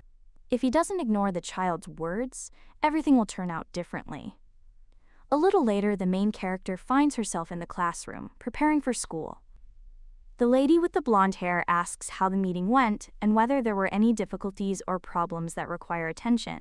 The main character notices that the girl still uses dialect, and she finds it extremely cute and funny, giving the conversation a special flavor. At this point, the blonde wonders if something unexpected has happened again, and the heroine explains that she can comfortably speak to her in dialect. The blonde asks how exactly the meeting went and what she was told. Then the main character asks what exactly they're talking about, and Lancia is a little embarrassed, but admits that the girl was dating Duke Basquiel. Isiel is amazed that Lancia knew this. The girl says she told her father everything, and he, being close to the Duke, passed on the information. He asked that if the Duke wanted to see her, she be notified immediately. The young lady agrees and understands why the punishment was only a 2-page letter of apology, rather than more severe measures. The blonde wonders if she might have done something wrong that would have irritated the Duke even more, but Isel understands that everything went smoothly. The protagonist realizes that Lancia turned out to be much wiser and more cautious than she expected, despite the fact that they met only once. Hearing about the risk her friend took, the heroine smiles, realizing that thanks to her, the Duke's anger was softened, and she is sincerely grateful for the support. The blonde is relieved that everything worked out, as she was worried she might have made another mistake. Isel notes that Lancia is a person who cares deeply about others. Today, the entire day is dedicated to exams, and the heroine wonders if she'll remember anything in years to come. This takes her mind back to the time of her arduous preparation for university and the struggle for a scholarship. Isel asks Lancia if she studied and read the entire book, and she honestly replies that she only made it through 10 pages. The blonde notes that the text is very complex and full of unfamiliar words. The main character is surprised at how difficult the book can be, because it is a memoir, and although there are many unfamiliar words, it can be read in a week if you try. At this moment, the teacher enters the hall, announcing that everyone should prepare for the exam, and the atmosphere becomes tense. After this, he hands out sheets of paper with assignments, and the heroine carefully studies them, trying to assess the level of difficulty.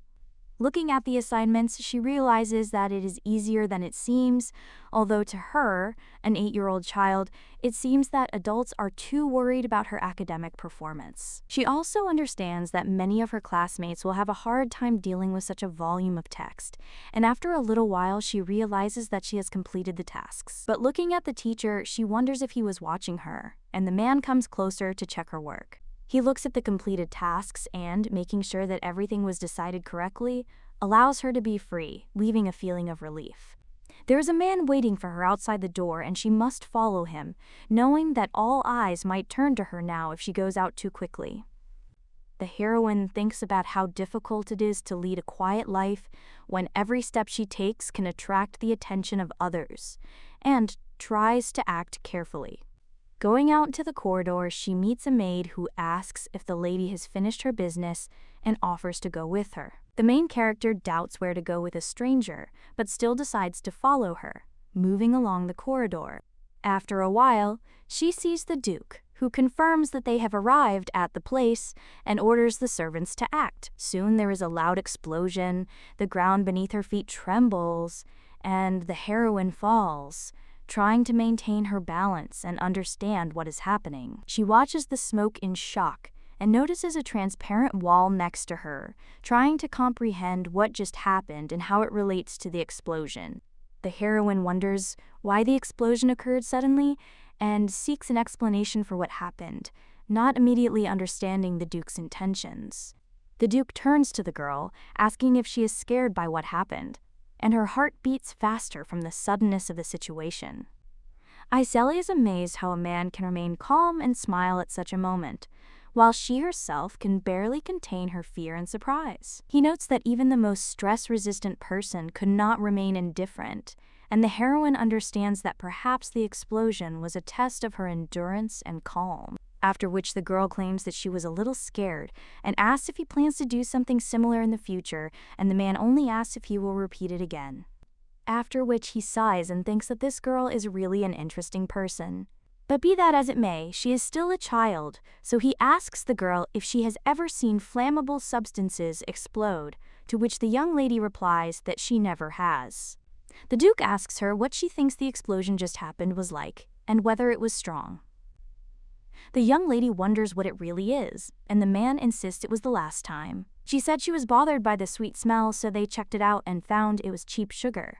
He dared to cheat and supply cheap gunpowder to lower the price. And the Duke discovered that this gunpowder had caused several accidents in which people were injured. Isel realizes that everything is as she thought, and realizes that Vahidman too had fallen into eternal sleep in that accident. At this time, the man asks how she found out about the girl. The girl replies that she is not sure and simply noticed that he smells sweet, but the man claims that this is not what he asked about. After which they claim that he asked how she knew that it was strange for him to have a sweet smell, and the children would never have guessed that it was strange for him to have such a scent. However, she spoke about it as if the presence of a sweet smell was a problem, and he asked how the girl found out. And the main character then doesn't even know what to say, and understands that, judging by his facial expression, absurd excuses won't work. Well, she still doesn't think that he will believe her if she tells him everything honestly, after which she claims that she doesn't know. And the man asks if that's really the case, after which the young lady claims she once read a book in which it was said that the main ingredients of gunpowder are salt, vinegar, and sulfur, but gradients do not have a sweet smell, so I concluded that this is strange. The young lady then mentally asks him to take her word for it, and the man then smiles. And he claims that even those who have worked in this business for decades did not notice, and an 8-year-old child who simply read the book immediately realized that something was wrong, and that's worth living a long life for. The young lady then wonders if he's realized he's been deceived and realizes that even she can't believe that's a worthy explanation. The man then asks if she did well on the exam, and the girl replies that everything was fine. The Duke also claims that he doesn't like to talk, and they like to prove things with actions, and last time the girl was punished for causing harm to the Basquiel family. But since she helped him this time, it would be wrong to leave her without due compensation. Izieli then replies that everything is fine and it's not worth it. But the man insists that he still has his job as secretary. So the young lady's father would serve under him, and he was quite knowledgeable about business, so with a little training he could be useful. The young lady then wondered if her father would really be Duke Vahidman's secretary. The man claims that just by looking at a child one can understand what his parents are like, so the father's appointment to the position of secretary is her merit. He also hands the young lady a piece of paper and states that he is also inviting their family to his birthday banquet next week. He also claims that this is entirely his wish, so they should definitely come. The little girl is a little surprised after this and wonders if everything really went so well. Raven's father Time is in his room and, throwing down a crumpled piece of paper, says what a pathetic guy he is. He's so disappointed in him after all that he couldn't even pass his first exam. The man then asks if the boy is saying he's incapable of anything, and the boy insists that's not true. The man then claims that from an early age he's been receiving an education others couldn't even dream of. But even so, he can't keep up with the girl from a worthless family of bankrupt aristocrats, and he asks if the guy has any more excuses. And he probably doesn't know that it took him 2 years to get up. After which he hands the ball to one of the servants and tells him to break it, to which he agrees. The boy, looking at this in shock, asks not to do this, and says that he will try even harder, so he asks not to do this. Well, the man just turns around and claims that he must pay for disappointing him, to which the young man only says once again that he was wrong and asks him to forgive him. And he also says that it would be better if they beat him and lock him in a room but just let them not break his sword. A little while later, the main character is at a banquet with her friend. The blonde then marvels and says it's her first time. The main character then asks what she's talking about, and Lancia replies that this is her first time attending a banquet with her friend, and as soon as she opens her mouth, dialect immediately bursts out, so she always kept silent, afraid that she would look like an aristocrat. And so all she could do was huddle in a corner, and when her parents said it was over and they had to leave, she simply followed them. Now she claims to be truly lucky to be able to be there with Aizel. The main character then thinks about how many dialects she speaks, and the blonde at this time turns to her and claims that Aizel looks great today. After all, she is just like a real fairy, which surprises the main character a little. The blonde insists that she still thinks that's how fairies living in the forest should look. But the young lady says, oh well, that's okay, that role is much more suited to Lancia. Well, the blonde replies that nothing of the sort, and claims that she has the most ordinary hair color and eye color too, and a strange manner of speech. Aizel understands that there is some truth in it, because 80% of the Empire's population are blondes, and Lancia's hair color is not very noticeable. But she has lived her entire life among people with thick black hair, so her shining locks look incredibly beautiful, and now the main character replies that Lancia is also beautiful and does not look mediocre at all. But she is much more dazzling than other people, and the fairies look exactly like her. The blonde then hugs her friend and says she adores her. Then someone turns to Lancia, The main character is then greeted by his lordship and is told she is the eldest daughter of the Isel Spencer family. The man then says he is pleased to meet her, after which he also apologizes for the fact that he forced her to take care of Lancia from their very first meeting and claims that he came to the capital for the first time, so he did not have time to look after her. The main character realizes that this is Count Zakal Ermund, after which she says that everything is fine and he has nothing to worry about because she is very happy to be with Lancia. The man then thanks her for such words and says that he hears that she was unable to come to the banquet with her parents, and the girl replies that it just happened that way. The young lady understands that since Vahidman's invitation is for the entire Spencer family, Isel could come with her parents. But due to the fact that Lily, who had been feeling unwell lately, came down with a fever.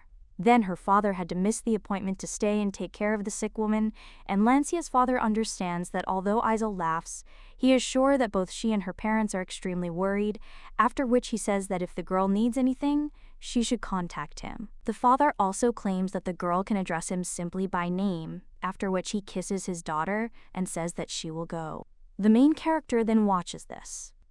A little later, Lancia claims that they say the prince is arriving today and that he's making his first public appearance, so everyone's attention is focused on his visit, and Isel is also curious to see him. The main character then says no, and the girl asks why, and also if she's not interested in the prince. Isel wonders how anyone could possibly be interested in a stranger whose face she's never seen. After which she asks if Lancia also dreams of marrying the prince. He replies that of course, because he is very handsome, and the main character asks why she thinks so, because maybe now a fat and ugly guy will appear in front of them. However, the blonde replies that this can't be true, because in fairy tales, all princes are very handsome, and he will definitely be the same. The young lady thinks the same. Is this really how the average 8-year-old thinks?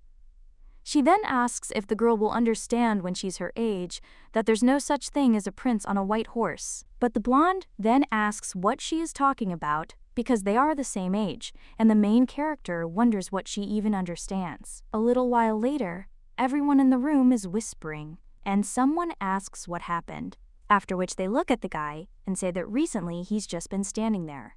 Rumor had it that Raven, Duke Vahidman's grandson, was a black sheep, young master, who, despite belonging to a learned family, was eager to become a knight.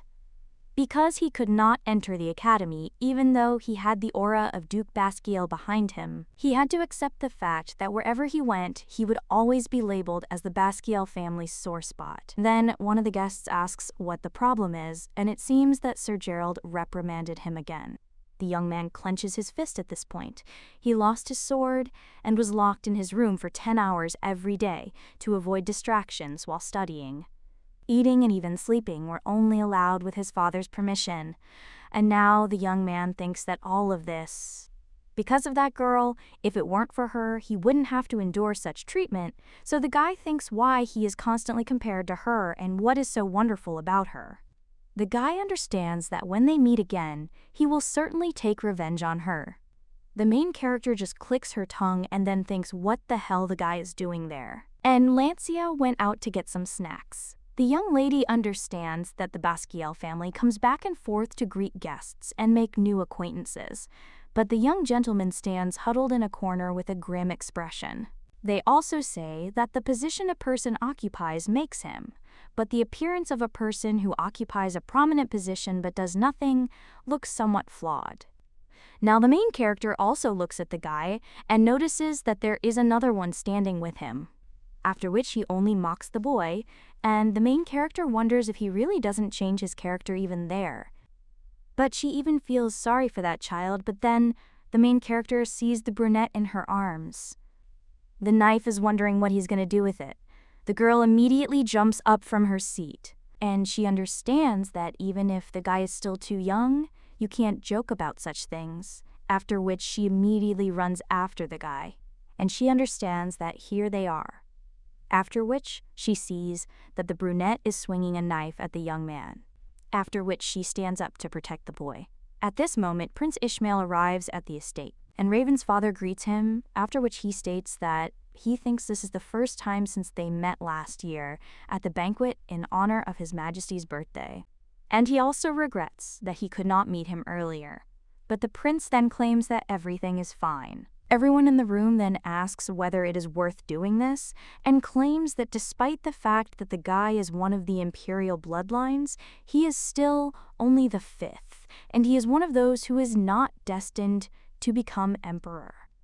Therefore, a representative of the Basquiel family might not bow his head to just the fifth prince, but his position has been quite precarious lately. The prince now realizes that the choice of Vahidman's successor is imminent, and besides, Raven's appearance is enough to make him forgotten. And in this case, he is forced to maintain contact with the imperial family. The man, meanwhile, claims that just think about how much he's matured in just this year, and that His Majesty the Emperor must be very proud. The blonde then thanks his interlocutor and claims that he is glad to hear this from the young nobleman, but he does not have to be so polite with him. However, Gerald argues that it is only natural for a servant favored by the imperial family to be polite, and besides, aren't his elder brother Prince Gladiol and concubine the great pillars that support the empire, so naturally he should bow his head. The butler then realizes that he was ultimately referring to the concubine and first Prince Gladiola, who support the fifth prince. After which the butler turns to his master. The young man then says that's enough about him and asks how his son Raven is doing. After all, he heard that the guy had unfortunately failed the academy this time and should have better luck next time. The man didn't even know what to say after that and wondered if he hadn't heard the news. The man claims that unfortunately he does not intend to support him, and he said that he wants to study again and join the family activities, and the guy asks if this is really so. Because if so, then what a pity. Well, he also claims that there is still time, so why shouldn't he give his son a chance? After this, the man only gets angry but still smiles, and the prince then apologizes. And he claims that he shouldn't say such things, after which he asks to forgive this small oversight. Given his age, Gerald replies that everything is fine, and the prince says that, if time permits, it will be at the end of the banquet. Well, then the butler turns to the prince. Meanwhile, Gerald is angry and thinking, how dare the guy show up so brazenly? Meanwhile, the ballet dancers claim there seems to be a problem, and the guy asks what he's talking about, but when he turns around, he asks in shock where the child disappeared to. Gerald then asks where the prince is going, but the boy just leaves him alone, and the brunette then gets really angry and wonders how the fifth prince can do this to him. The young man, meanwhile, just runs and asks where that guy is. He also understands that he said that he would go alone, after which he thinks that if only nothing happens. After which the young man opens one of the doors and looks in shock at what is happening there.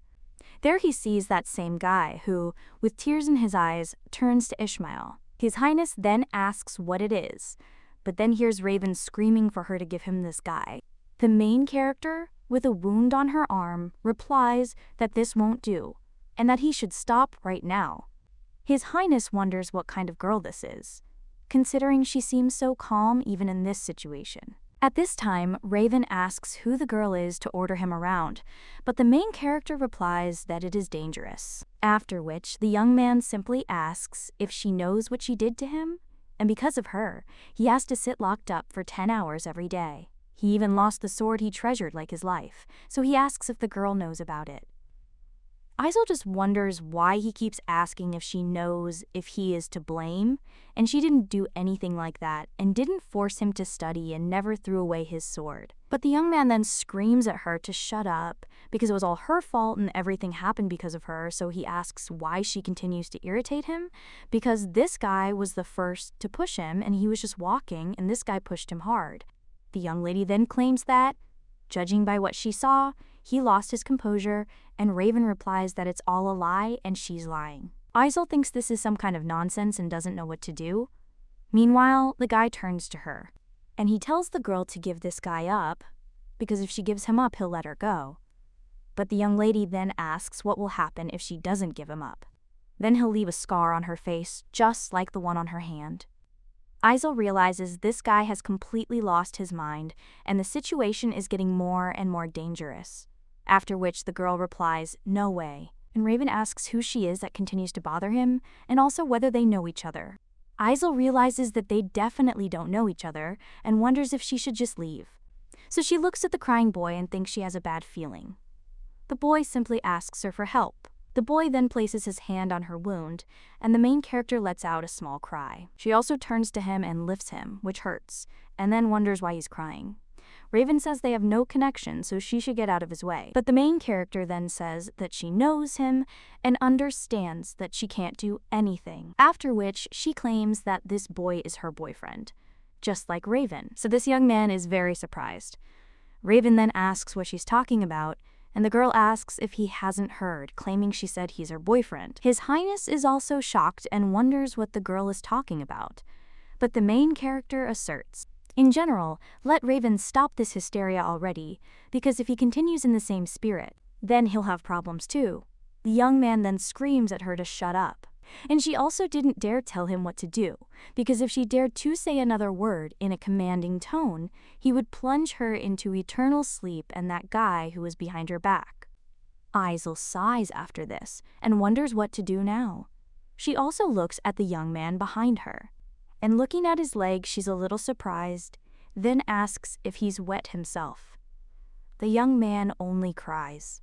Isel understands that he is a small child, so there is nothing strange about this, and Raven tells the guy to stop crying, because if he cries, he will kill him. And the main character understands that one can go crazy and that there is a madhouse both in front and behind, so the young lady wonders why she even got involved in this matter. But nevertheless, other people came, so now everything will be fine. And she doesn't know who this guy is, but if the brood is an adult, then everything should be fine. Therefore, the young lady tells him to stop already, because at this rate, he alone will be at a disadvantage. But after this, the young man gets very angry and throws away the knife, screaming at her to shut up. After all, he told her to close her mouth, after which the guy pushes her and screams so that the girl does not dare to order him around. The main character then begins to fall backwards, and behind her stands a young man with silver hair, and then he starts to fall. The young lady tries to catch the boy's hand, but he's already falling backwards. After which, the main character jumps towards him and, hugging him, they fall into the water together. Afterwards, someone shouts Carl's name. A little while later, the young man is already breathing heavily and trying to cough, and the young lady is wondering what kind of chaos this is.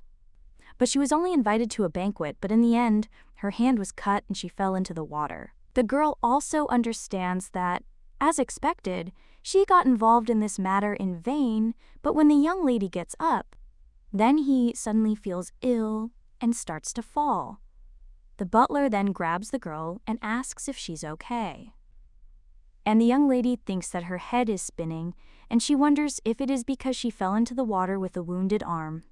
The girl also sees how the young man she was protecting is crying and telling the girl not to fall into a normal sleep, and the young lady notes that she did not do this, after which she wonders who said that she would fall into a crippled sleep.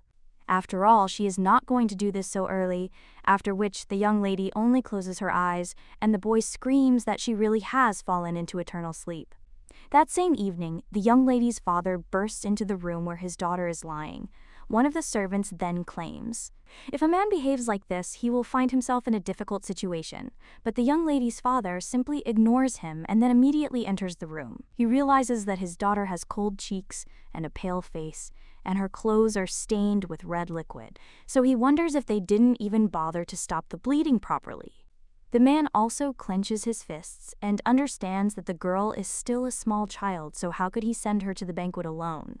Gerald at this time claims that the girl is not seriously injured, so there is no need to worry, but the man only asks if, having seen his daughter in such a state, he dares to tell him that he should not worry. Gerald then asks what he is talking about, and the young lady's father asks whether he would stand and clap his hands joyfully if his son came back like that, and they told him that he was not very hurt. After this, the brunette only gets angry and remains silent, and Bjorn claims that wounds that in the eyes of other people seem trivial, in his eyes seem deeper than the most serious wounds in the world, because they were inflicted on his child, and moreover, this is a wound on the body of his daughter, whom he raised and cherished with special care. The man understands that even if his business went bankrupt, and he cast aside his aristocratic pride, He still tried with all his might to protect Isel from such a dangerous environment, even after he received news that his beloved daughter, while going to a banquet, was injured and fell into a pond. The man tells him not to worry, so now the blonde furiously asks where that boy is. Gerald then asks who he's talking about, and Bjorn replies that his daughter's hand was injured by Zara's son, and he asks where they live now. The man then does not get angry and understands that even if his son did something wrong, there is clearly a wall between him and Bjorn, so he thinks how it is possible to compare the Duke's grandson and a relative from a collateral branch. And what's more, the incident happened to someone no one has ever known, since she comes from a bankrupt family, so even if Raven had inflicted a much more serious wound on her, Bjork, with his insignificant position, would not have been able to do anything to him in such a situation. And now the man claims that he thoroughly scolded the guy and offers to forget about this incident, but the blonde replies that no, and he personally should listen to what came out of his mouth.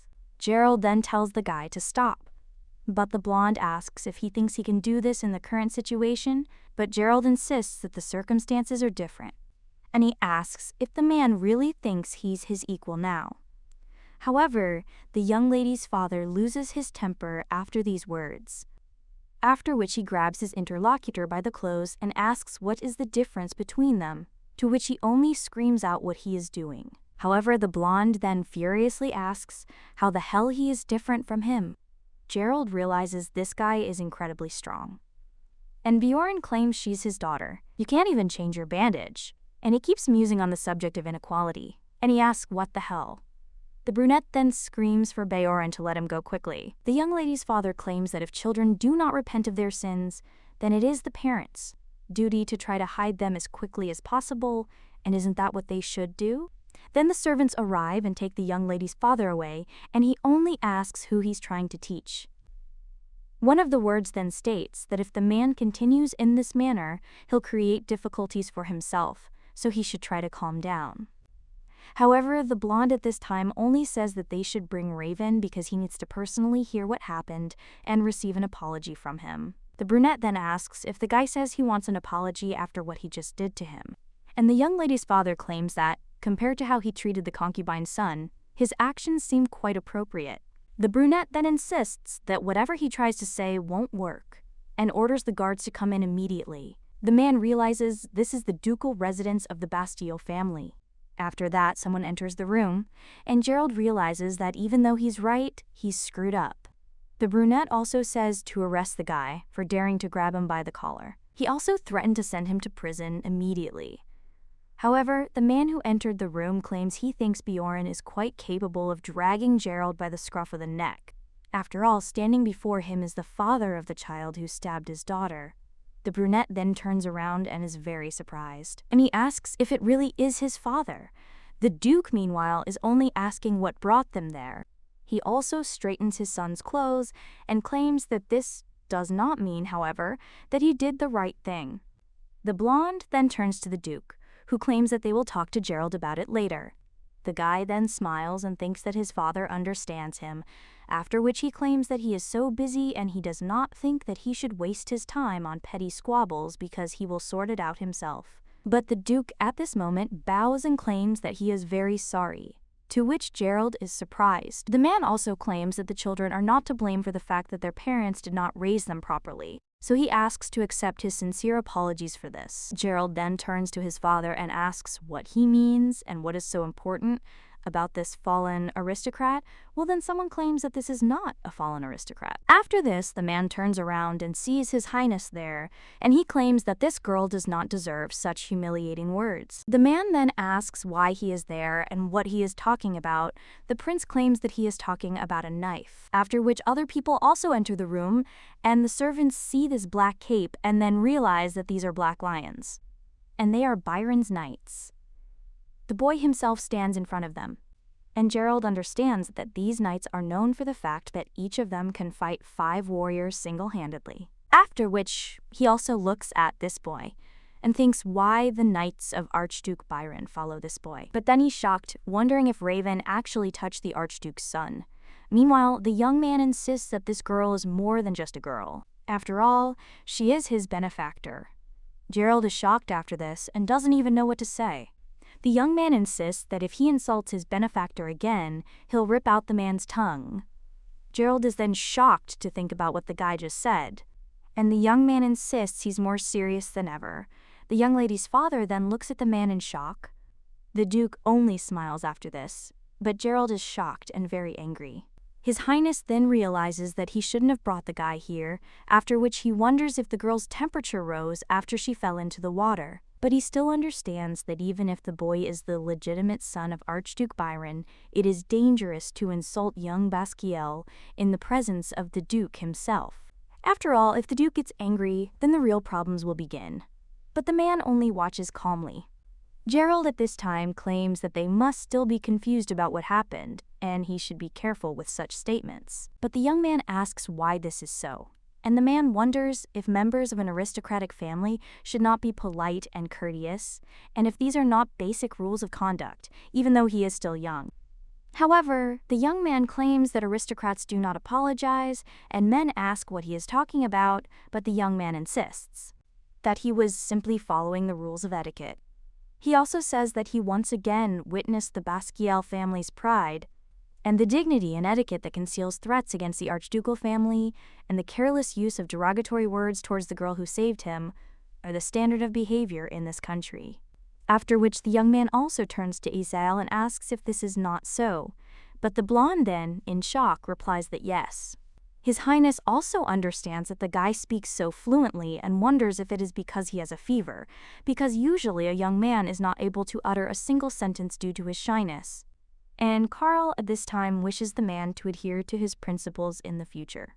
Gerald then, shocked, asks what kind of address this is. Meanwhile, the Duke turns to the servant, and he tells him to bring the guy there, to which he obeys, and a little while later, the young man is already entering the room. His father then asks if it's Raven, and then Herzog turns to the boy, and he claims that he is not a 2-year-old child who cannot give an account of his actions, so let him go there. After which the young man does so, and approaches the young lady's father, and the Duke turns to him and then tells him to apologize quickly. The young man then asks for forgiveness, and says he's just. However, the Duke then turns to him again, and he claims that he didn't tell the guy to justify himself, which only frightens the young man. The Duke claims that the Basquiel family will take responsibility for what happened today, so he asks to accept their apologies. The blonde then replies that it's fine, and the Duke then tells Bjorn not to worry, because Isel will receive proper treatment, and from the wound there will not be a scar left, after which he also looks at his son, and he claims he thought he raised a human being, but he turned out to be a beast. Gerald is then shocked, turning only to his father. The agency claims that to think that someone worse than a shameless street thug was his son was unbelievable. The man then asks what he means, since he's in no way at fault now. However, the Duke tells Gerald to shut up, and then he confirms that at the moment he deprives him of all powers, after which he also tells the guy to return to his room and not dare to leave it without his knowledge, to which the man only turns to his father. But he tells the guy to go there quickly, after which Gerald just clenches his teeth. But he understands that he cannot object to anything and only agrees with his father, after which he leaves. The Duke at this time turns to the young lady's father and asks if he would refuse a cup of tea, and he replies that he will not, and then looks at a young man standing next to his daughter. The boy merely touches the girl's cheek, and he claims that she is like a prince on a white horse, while His Highness at this time thinks that the prince should actually be Karl. But the young man then turns to Ismail and claims that the girl had previously called him her boyfriend, and he asks what this means, and the blonde wonders if the guy stopped crying because he didn't understand the meaning of the phrase. And His Highness then laughs and wonders if the Byron family's strict education really forbids raising any questions about intersexual relations. Then the young man says that it literally means beloved. After which the young man is a little surprised and looks at the girl, but then becomes embarrassed.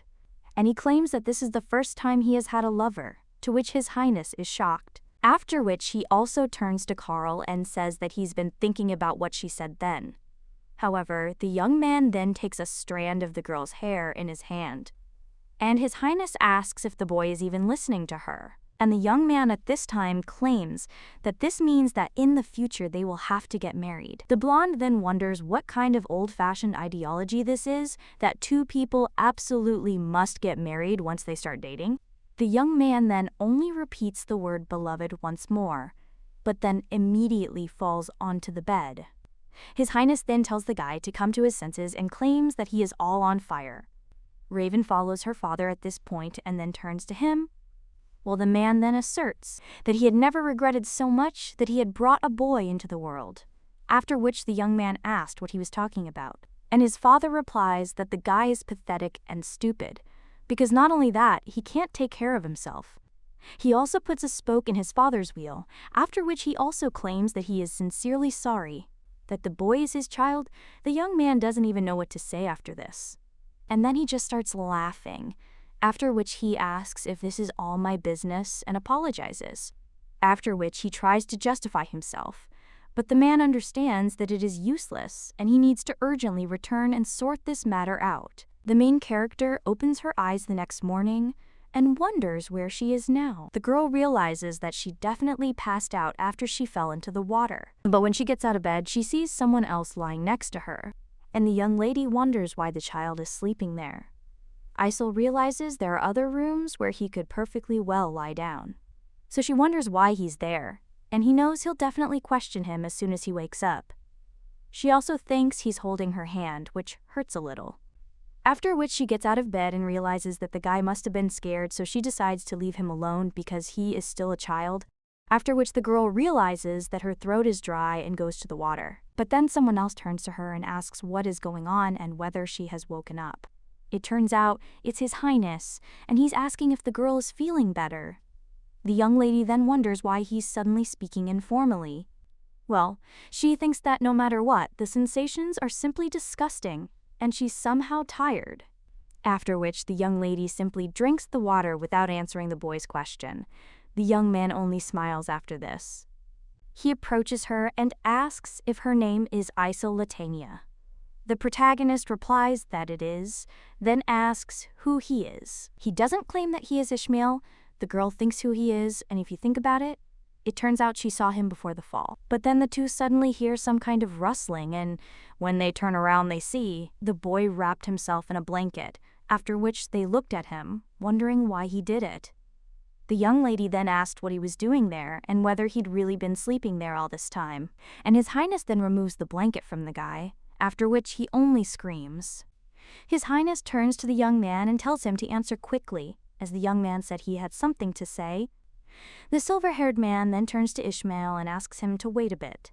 However, His Highness replies that he spoke quickly, as there's no time and he needs to return quickly. The main character then only asks if the guy is okay and claims that his face is red.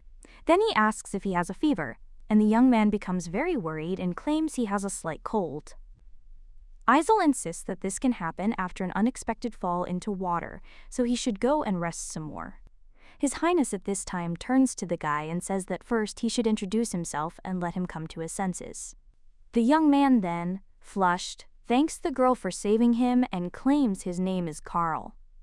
The main character then replies that her name is Aisel, to which the young man smiles, and the girl wonders what good thing happened that made him blossom so much.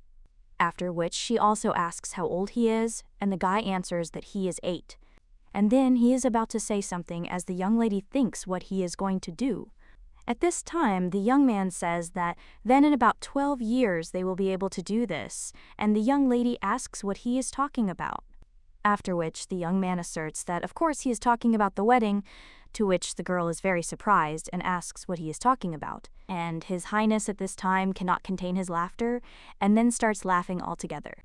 A little while later, the guy already looks very sad, and the main character realizes that it's probably difficult to take her words seriously, and she realizes that for a moment she forgot she was still little.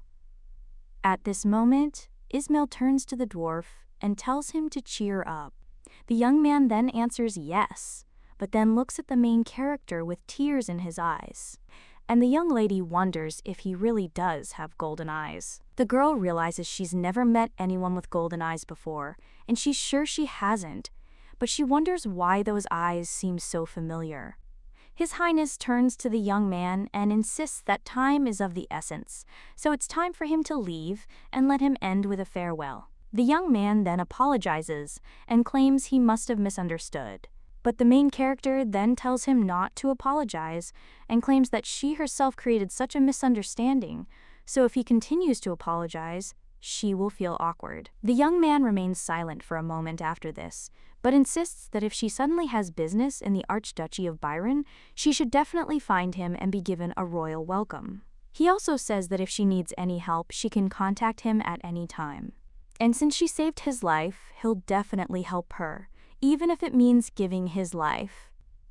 Isel replies that there's no need for such extreme measures, but then she asks if he just said Byron. The young man replies that yes, his name is Carlberg Byron. The main character then realizes she's heard that name somewhere before. After which she looks at the guy in shock and thinks that his last name is Byron. And he has golden eyes. And also the hair is ash-colored, so the girl thinks she can go crazy. After all, this is the main hero, and the character who will survive in the destroyed world and plunge the Demon King into eternal sleep, and also become the emperor of the next generation. The girl realizes that the wind was tugging at his ash-colored hair, which perfectly matched the view of the destroyed city. And even when the sword that struck the hiding monsters cut through the air, the guy's gaze, it was as sharp as a beast's and icy cold. That's how it was described in the novel. But this weak and shy boy is nothing like the protagonist. The girl also understands. From his first and last name to his appearance, everything is the same, but his character is completely different. Meanwhile, the young man says goodbye to Isel, and she wonders if the very existence of the world really rests on these little shoulders. And what the hell must have happened in the next 10 years for it to change so much? A little while later, the teacher is already holding some papers in his hands and states that he will announce the exam results next week. And now everyone can be free, to which the students agree. The young lady also holds a piece of paper in her hands and only sighs. After which she turns to Lancy and says that it's time to go, but when she sees that the blonde is crying, she asks what is going on. Meanwhile, the girl, with tears in her eyes, hugs Isel and tells her she screwed up. The main character thinks it wasn't dialect, but a cry from the heart. Afterwards, she looks at the girl's test and realizes she failed, while the blonde, with tears in her eyes, asks what she should do now. Isel then asks what she's talking about and asks her to accept the fact that she failed the exam. The main character then thinks about what words of comfort should be said to a small child and realizes that in a past life, she was an orphan and had no choice but to study hard because for her, failing an exam was something out of the realm of fantasy. And now the main character turns to Lancia and then claims that everything is fine. And happiness isn't in grades. The blonde, with tears in her eyes, looks even happier afterward. But the main character says that this does not mean that she should be happy just because she has low grades, because it is much more pleasant to receive praise. After which, the blonde starts crying again. Then someone else turns to Isel, and the girl sees that it is the teacher, after which she understands that the time has come. The girl also turns to Lancia, and the blonde replies that she knows, and the girl will go there again. The young lady then asks if she wants to go with her, and Lancia asks if it is possible, after which the girl replies that she thinks that it is possible once, and since the exam period is over, she suggests going there and then playing together. After which, the blonde takes her friend by the hand and says that they should go quickly. The main character realizes that she goes there 3 times a week. The girl also understands that if someone else heard, they would say that this is complete nonsense. But Wahidman accepted the conditions proposed by Bjork as an apology for the previous incident with Raven. The young lady also believes that Wahidman was right to refuse, but in an attempt to make amends, and out of interest in Isel, he consented. Because of this, Isel was often seen everywhere. Now the blonde turns to Isel and says that, by the way, lately that boy has not been seen at all, and the main character asks who she is talking about, and is she really talking about Raven? The blonde replies that yes, and he showed up in class a couple of times after the banquet, but now he has completely abandoned his studies, after which she asks if something happened to him. The main character then replies that she doesn't even know, and she understands that she also noticed his absence, but ignored it because she doesn't really want to worry about someone like him. The fact that the boy had threatened a member of the Byron family did not leak beyond the walls of the ducal residence, and those who witnessed what happened that day were ordered to remain silent, and no one discussed this incident among themselves. Isel didn't ask any questions, and Vahidman accordingly never raised this topic first, but nevertheless, how could such an incident remain without the slightest noise? And without a doubt, this is all because we are talking about the Byron family, and even Basquiel had a hard time escaping punishment for the assassination attempt on Prince Byron, who is a member of the imperial family. Therefore, it doesn't matter what his status is, but the main character thinks that she doesn't like it. At this time, the Duke turns to the girl and asks if she came with a friend today. The blonde then claims to be Lancia Ermund. The Duke then bows and claims to know the Ermund family well, and his great-great-grandfather's younger brother moved to the other end of the country and built a family business there, and now he is a good business partner of their family. He also pats the girl on the head and asks if Count Zakal Ermund is all right. The girl replies that her father is perfectly fine, and their Duke replies that he is glad, after which he asserts that Count Ermund is honest. A nobleman with an excellent character, he hopes that all will be well with him. Meanwhile, the main character looks at the task Vakidman gave her, but then she turns around and sees one of the documents that says something about festivals. The young lady then believes that it is held every year and is very large scale, after which she wonders if this is an official document. At this time, the Duke turns to the little girls and tells them to fly, to which they thank him. The man then asks how today's test went, and the young lady notes that he also likes to ask about things she doesn't want to talk about, after which she hands it over.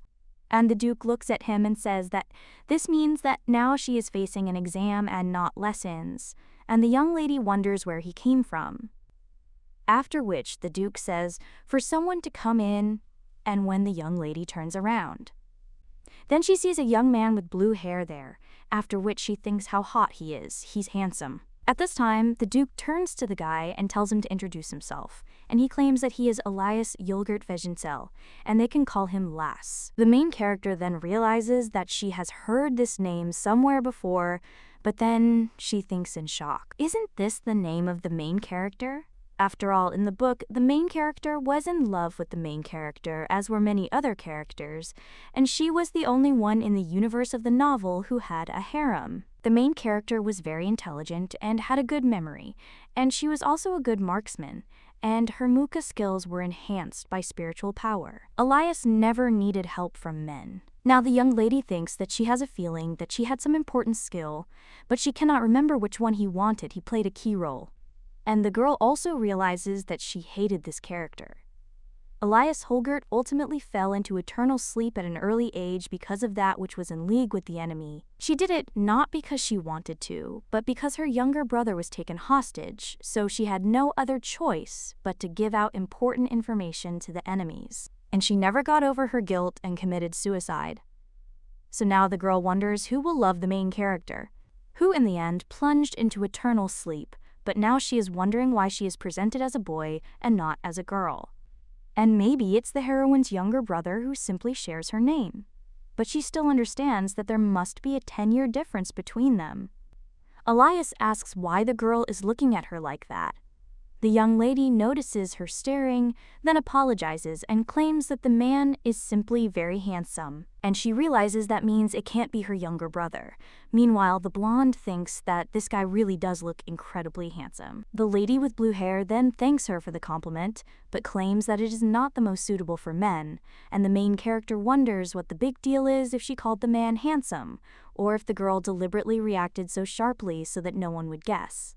At this point, the Duke suggests they sit down first. The blue-haired lady then looks at the documents. He then claims he heard from the Duke that Isel prevented the accident and asks if that's true. The protagonist replies that, to be precise, she helped completely by accident. But the girl replies that there are no coincidences in this world, so she shouldn't be mistaken for luck. After which, the young lady falls silent, looking at the Duke as if demanding an explanation. The man then remains silent, and the young lady wonders what kind of teaching method this is. The girl with blue hair at this time claims that this is enough, and the rest of the interview will take place at the workplace. The main character then asks what they are talking about and wonders if this will really be an interview. At this time, Elias replies that yes, and this means that she has passed the first stage. The protagonist then wonders what she's talking about and what kind of interview this is. Meanwhile, the girl turns to Isel and claims that Duke Basquiel recommended her for the assistant position. However, the main character claims that she is only 8 years old, to which the lady with blue hair claims that age does not matter and that the main thing is her skills. Iseli understands that this is true, but she thinks what an 8-year-old child can do, because at that age, children just go to school and play with toys. The lady with blue hair claims that all the people who recommended her highlighted the same qualities, for example, that she has a good memory and she grasps everything quickly, and they also know that she is very educated for her age because she reads a lot of books. The protagonist then asks who recommended her, and the girl replies that it was His Excellency Basquiel, as well as her teacher and parents. The protagonist then wonders when they managed to do it, and the lady with blue hair claims that being an assistant does not mean following him around every day. After which he insists that they meet once a week and that she will attend his work instead of her classes. The girl also tells her not to worry, as the detention will be useful for her studies, and the main character asks where this will take place. After which the lady with blue hair claims that she will find out when she arrives, and the young lady thinks that this is cruel. Well, she still doesn't understand how this is connected with the exam, after which she asks if it really was an exam. The Duke claims that you need to find out what the exam is and find the answer to it, and there is nothing difficult about it. Isel then asks what this is, because she is 8 years old, and they started such a test. The girl also understands what he means by not telling her anything, and wonders if she can pass the exam without knowing what it entails. The man, meanwhile, insists the task is difficult, and he understands, but if she passes, she'll receive a gift. Isel then thinks about how difficult the exam will be that he even offers her a gift. A week later, the girl looks at this place in shock and realizes that this is where it is.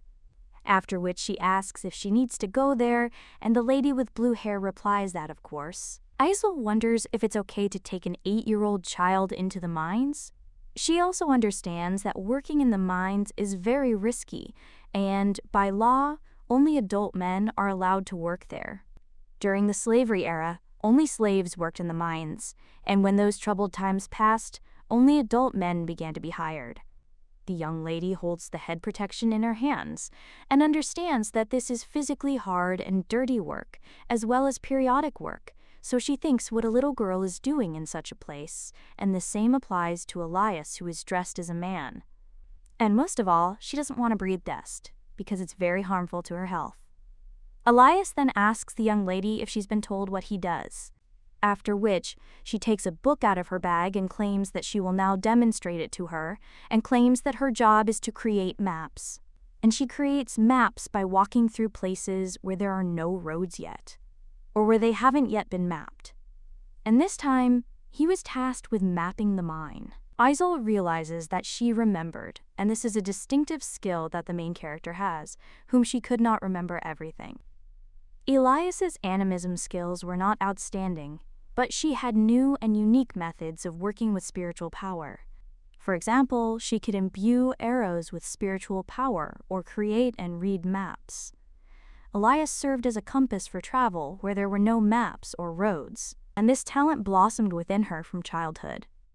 At this point, the blue-haired lady turns to the main character and asks if she's listening, and Isel thinks that if this girl is doing well on her own, then why her? After which the girl also hands the young lady something, and she asks what it is, and the lady with blue hair answers that this is the map that he made earlier, and the tunnels are complex and winding. So even if you remake the card, it may look a little different. Hey, the girl claims that all she needs to do is transfer the data from the card to a piece of paper.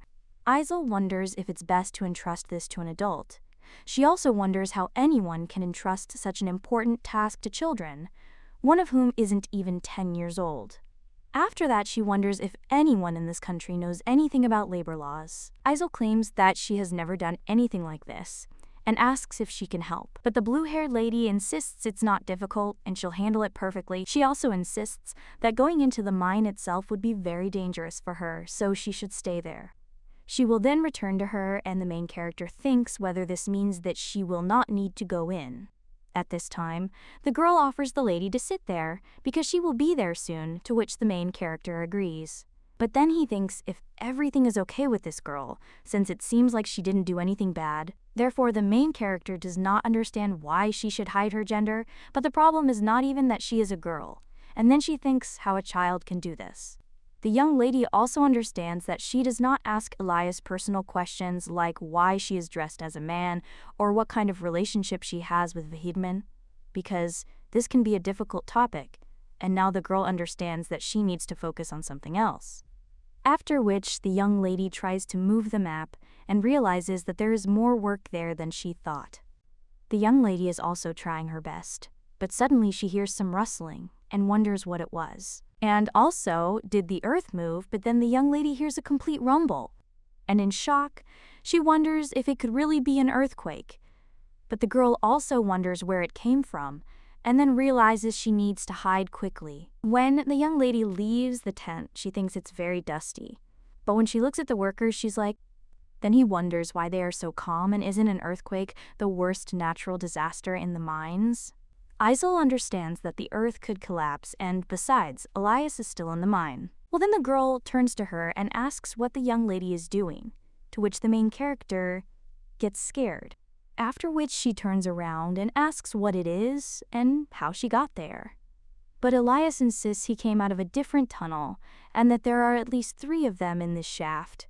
After which she turns to the young lady and asks what she was doing there, and the main character replies that nothing, there was just an earthquake. Elias asks if she's talking about the earthquake, then smiles. The young people wonder why she's laughing. The girl claims he didn't tell her anything, because it wasn't an earthquake at all. He also claims there's an artillery range nearby, and it shakes like this every time they do exercises. Isol then asks if there are exercises going on there, and realizes that if you think about it, the earth shakes a couple of times, and then becomes quiet. Elias claims that the test site is located far from the mine and is quite deep and strong, so it will not collapse after such impacts. And the local miners who have been working there for years have gotten used to it, so no one is worried. After which the girl also wipes the dirt from Isol's shoulder and claims that this is why. She also doesn't need to worry, after which she also strokes the main character's head. But then he pulls his hand back, a little surprised, and claims that in any case, this is normal. After which she offers to see what the girl has managed to do. And when she enters the tent, she also checks the cards. She claims that this is excellent and that this is enough so she can come back. The young lady then asks if she will return alone, and Elias states that he still has business to attend to and that the carriage is waiting for her there, so she says goodbye. A little while later, when the main character returns to the estate, the Duke asks what happened to her. And the girl wonders if he really is asking, and then remembers how she was scared by the sound and fell. The man claims that she needs to take a bath, after which he tells the maid to prepare the water and agrees to something. And the man then tries to clean the dirt off the young lady and asks how the exam was. Well, then he also asks what she's looking at, and the young lady claims she was wondering what it is. The Duke then asks if she managed to find out. And the young lady wonders if the point of the exam isn't to find out who this person is. After which the man simply asks why she thinks so, and the young lady notes that this person is not close to him, and this work is in no way connected with her knowledge. After which the man asks if she is ready to answer the question, and if she understood what the exam was about, then what answer would she give, but the young lady replied that she didn't know. And it was she who asked who this man really was. The Duke only responded with surprise. And the girl claims that therefore she should not answer this question and asks His Excellency if this is not so. The man then says what an outrageous conclusion she came to and claims that he doesn't think that the people who raised her would approve of her actions. But that means she decided to dump everything on him. However, he claims that he cannot answer her question like that, and the main character wonders why he is hiding Elias's identity. At this time, the Duke hands the girl a bag, and she then asks what it is. The young lady then opens the bag and sees that it is gold, and the Duke states that it is gold, after which the young lady realizes that she knows what it is, but she doesn't understand what to do with it. Then the quote, "The only free cheese is in a mousetrap," comes to mind. Meanwhile, the Duke claims that if she can double the gold in the bag, she'll be able to. Then he gives her the entire contents, to which the young lady is surprised.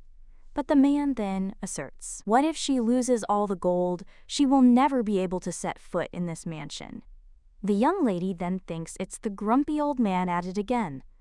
The girl wonders what they can do to stop it. After much deliberation, the young lady decided it was impossible to stop the inevitable, so she decided she needed to save money, buy herself an island, and hide there. But now she wonders if an 8-year-old child can organize all this and understands that there are limitations and a lot of things, so she is not capable of much. The young lady also realized that, for this reason, she had few options. And a little while later, one of the workers asks what brought the little girl there. He also wonders if she's one of the aristocrats. He then asks if her parents are there, to which the young lady replies no. So he then asks why she came there, and only knows what kind of place it is. After this, the girl just smiles, and the guy understands what it means that she doesn't know. One woman then asks what's going on, and the young man claims that it looks like the girl is lost. And this woman asks if she's really poor, because if so, then the guy should throw her out. But the young man insists that she doesn't look poor. The main character at this time looks around and understands that this is exactly the feeling, and it's not that she often saw the 9-tailed one, but as a child she worked in a famous capital bar.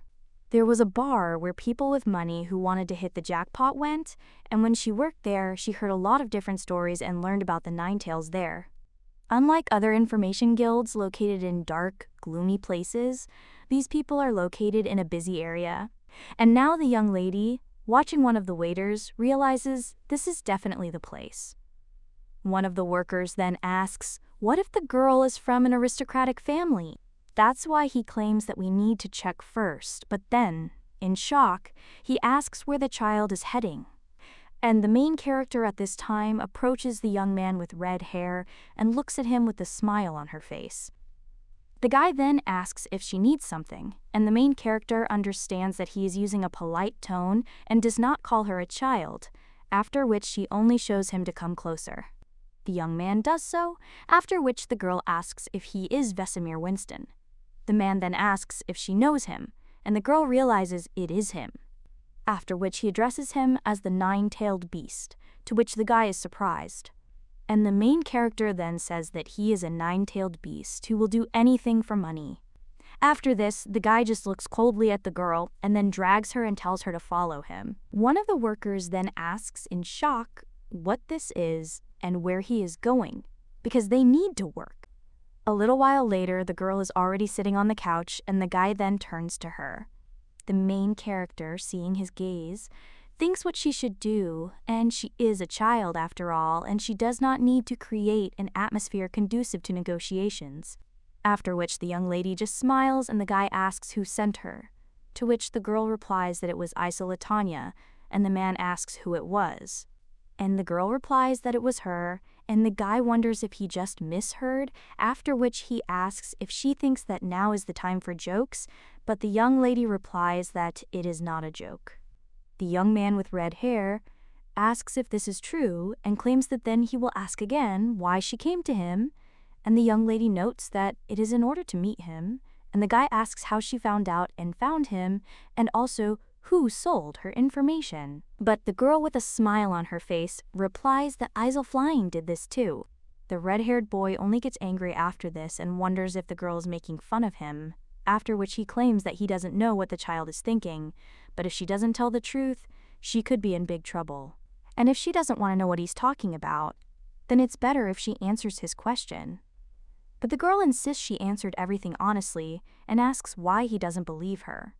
The man then thinks about what she is talking about and realizes that a normal child would burst into tears from surprise because of this threatening atmosphere, after which he thinks who she is. The young lady at this time claims that she herself found out who he is and where he works, and also came to him because she needs him, and asks if this seems like a lie, but the man replies that he cannot believe it. After which Aizel claims that it is hard to believe, but she heard that there are people who have been buying and selling information since the age of 7. The young man then realizes in shock that he never told anyone about this, and besides, there were those who knew him at that age. But they had long since fallen into eternal sleep because they were doing not very good things.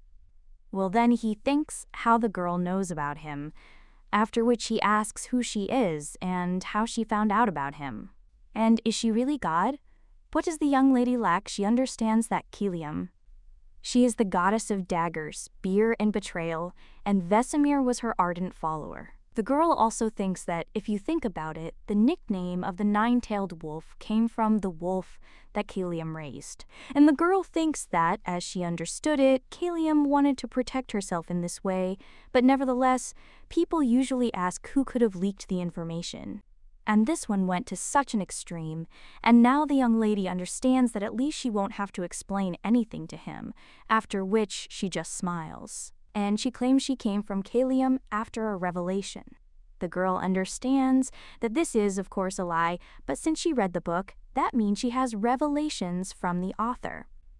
At this time, the man does not know what to answer, after which he thinks that this orphan wandering around the hall is a messenger of God, in whom he believed all his life, and now she is standing before his eyes. The man then falls to his knees and, looking at his shaking hands, begins to cry. The main character then wonders why he started crying, and now she feels responsible. But now she understands that she needs to focus, because now is not the time to feel guilty, because the whole world is in danger. After which the young lady strokes his head, and with a smile on her face states that Vesemir Winston has done a lot during this time. To which the man simply folds his arms and looks at the girl with tears in his eyes, after which he rushes towards her with an embrace. And he begins to cry, and the young lady wonders if he can cry without squeezing her, because she will suffocate now. A short time later, the guy apologizes, claiming he didn't know who she was, and that he was rude. The young woman insists everything is fine and that she has a favor to ask, after which the guy asks her to speak up, saying he'll help the lady in any way he can. However, the young lady tells him not to call her that and to just call her Aizel. Then she wonders if it's really necessary to sit on his knees. The young man insists she wants to keep it a secret, and he understands. And the main character wonders if he was always like this, after which she realizes that something is not going according to plan, because in the book he was described as very cynical, and also a straightforward and cruel person, but perhaps she just remembered this incorrectly. After which the young lady places her hand on his shoulder and asserts that the world is in danger. The boy then asks if she mentioned peace, and the young lady replies that yes, and the world is doomed, which is why she came to him. The girl understands that if anyone else heard us now, they would think they were crazy. And after this, the young man thinks, and the main character thinks, whether he believed her. At this time, the guy claims that he doesn't know whether the end of the world will come, but she wouldn't come to him just like that, so he believes her, and the main character understands that he really believed her, after which he says that it's good and that first she needs his help. The guy asks what kind of help she needs, and claims that as far as she knows, he is only an information broker, but the young lady replies that this is enough, and his skill can be very useful. After which she asks what time he finishes, because she needs to go somewhere, and she asks if they can go there after work, but the young man claims that he has already finished work. After which she immediately takes off her jacket and throws it away, and also claims that she found it for the sake of world peace. Therefore, he cannot sit idly by, and they should go right now, after which the young lady asks if this is really possible, to which the young man replies that of course it is possible. The shocked employer turns to the young man and asks what he's doing, and how he could have kidnapped a child. However, the young man merely hands him an envelope. When the man looks at him, he asks if he's talking about resigning. The young man then, with a smile on his face, insists that their conversation wasn't very pleasant, and he hopes they won't meet again. Isel then asks if he really carried his resignation letter with him, and the guy asks if every employee always carries it under their heart, and the main character wonders if things are like that there too. The guy claims he's free and asks where they should go.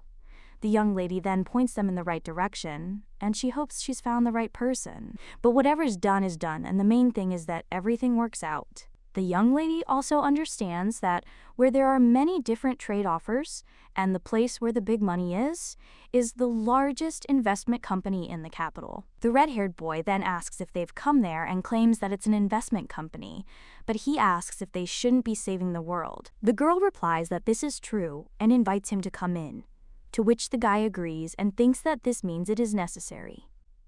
After which they go inside and see aristocrats, as well as commoners and beggars there. The main character understands that there's only one reason why all these people gathered there, and that reason is money. All the people who gathered there came to make money, just like she did, after all.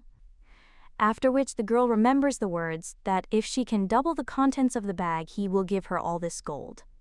And the young lady realizes that she thought that this was a rather specific task, but looking back, she realizes that it is not so bad, because she can do it, but the young ladies understand that it will be difficult to double the bag. Although Vahidman should know how to do this, the girl understands that, judging by all the economic lessons he has taught her so far, she has never been asked to double money in such a short time. And the girl thinks that, besides, he told her not to come back if she lost all the money. But she left the piece of gold at home and took the rest with her. At this time, the red-haired young man addresses the messenger of God, but the main character claims that she said to call her Isel, after which he agrees and calls her Mrs. Isel, but the young lady thinks whether it is necessary to add the word mistress.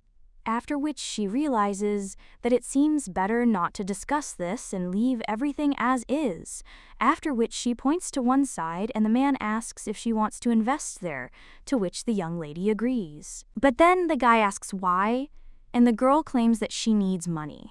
The red-haired boy asks why she needs money and can't people give money themselves to save the world. The girl then realizes that she heard that he lived in dark alleys and wandered through all sorts of smelly streets since childhood. That's why he's such a simpleton. Hey, the girl thinks who will give her money if he says it's for the sake of saving the world. After which, she also wonders who would even believe this. And the young lady then asserts that she did say she wasn't allowed to talk about what she was doing now. To which the young man agrees, and the main character asserts that saving the world requires something more than faith and conviction. After all, money can save the world. The guy respectfully says that's what was expected of her.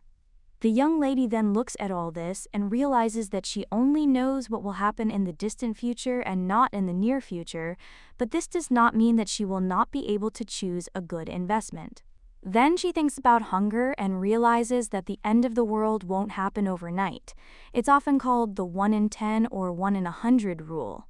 After all, when first 10, then 100 things happen before one big event, the first thing that comes to mind is hunger. The young lady understands that this is especially true in the provinces where there are years of poor harvests, and the book often mentions the story of many people suffering due to the lack of harvest, so she needs to invest there. The girl looks at one of the ads and realizes that this is a guild that buys and sells grain, as well as fruits and vegetables in large quantities, after which the girl states that they need to go to the guild office. And a little while later they already arrive there, after which the girl who works there asks what business they are on, and the young lady replies that she wants to invest. The worker then asks if she wants to invest, after which she looks at the girl and states that it would be best to approach her with investments at a separate consultation desk, not there. But the man then insists that he won't be making the investments. And then this man points at the young lady. The girl is a little surprised and wonders why adults speak with such respect. And besides, he doesn't name the child's girlfriend, after which she asks me if the girl is from a noble family by any chance. And the main character replies that it is possible to say so. After which she realizes that in fact she is a ruined noblewoman. The girl then with a smile on her face, answers that it is clear and asks why she doesn't take a look at this brochure because everything about Rivendell is described in detail there and she will be able to invest. The young lady then holds her money in her hands and understands that although she does not like this sudden change of mood, it is normal for a place where money rules everything. After which she puts down the bag of gold, and the girl at this time claims that if the young lady looks there, she will see the southern granary, which is not so well known, but however, when gold spills out of the bag, the worker just looks at it in shock, and the young man with red hair too. The worker then asks what these are and starts counting the bars, then asks what exactly she wants to invest in. The young lady insists she didn't actually come for investments. And the girl then asks why, and the young lady points to her paper and states that she would like to first buy grain from the southern granary. The woman is only surprised, and a little while later, another person is already talking to the young lady. He claims that of course he is worried about her not having any problems, and the main character then thanks him and then asks him to take the grain from the southern granary to your mansion. Isel understands that since there is currently little grain in the southern granary, she decided to get part of what they managed to collect so far, and the man then agrees, after which he states that they will ship everything in a week. To which the young lady asserts that this is simply wonderful, after which she again goes into the arms of the young man with red hair. He asks if she's finished. The girl replies that she's just starting out, and besides, she has work for him.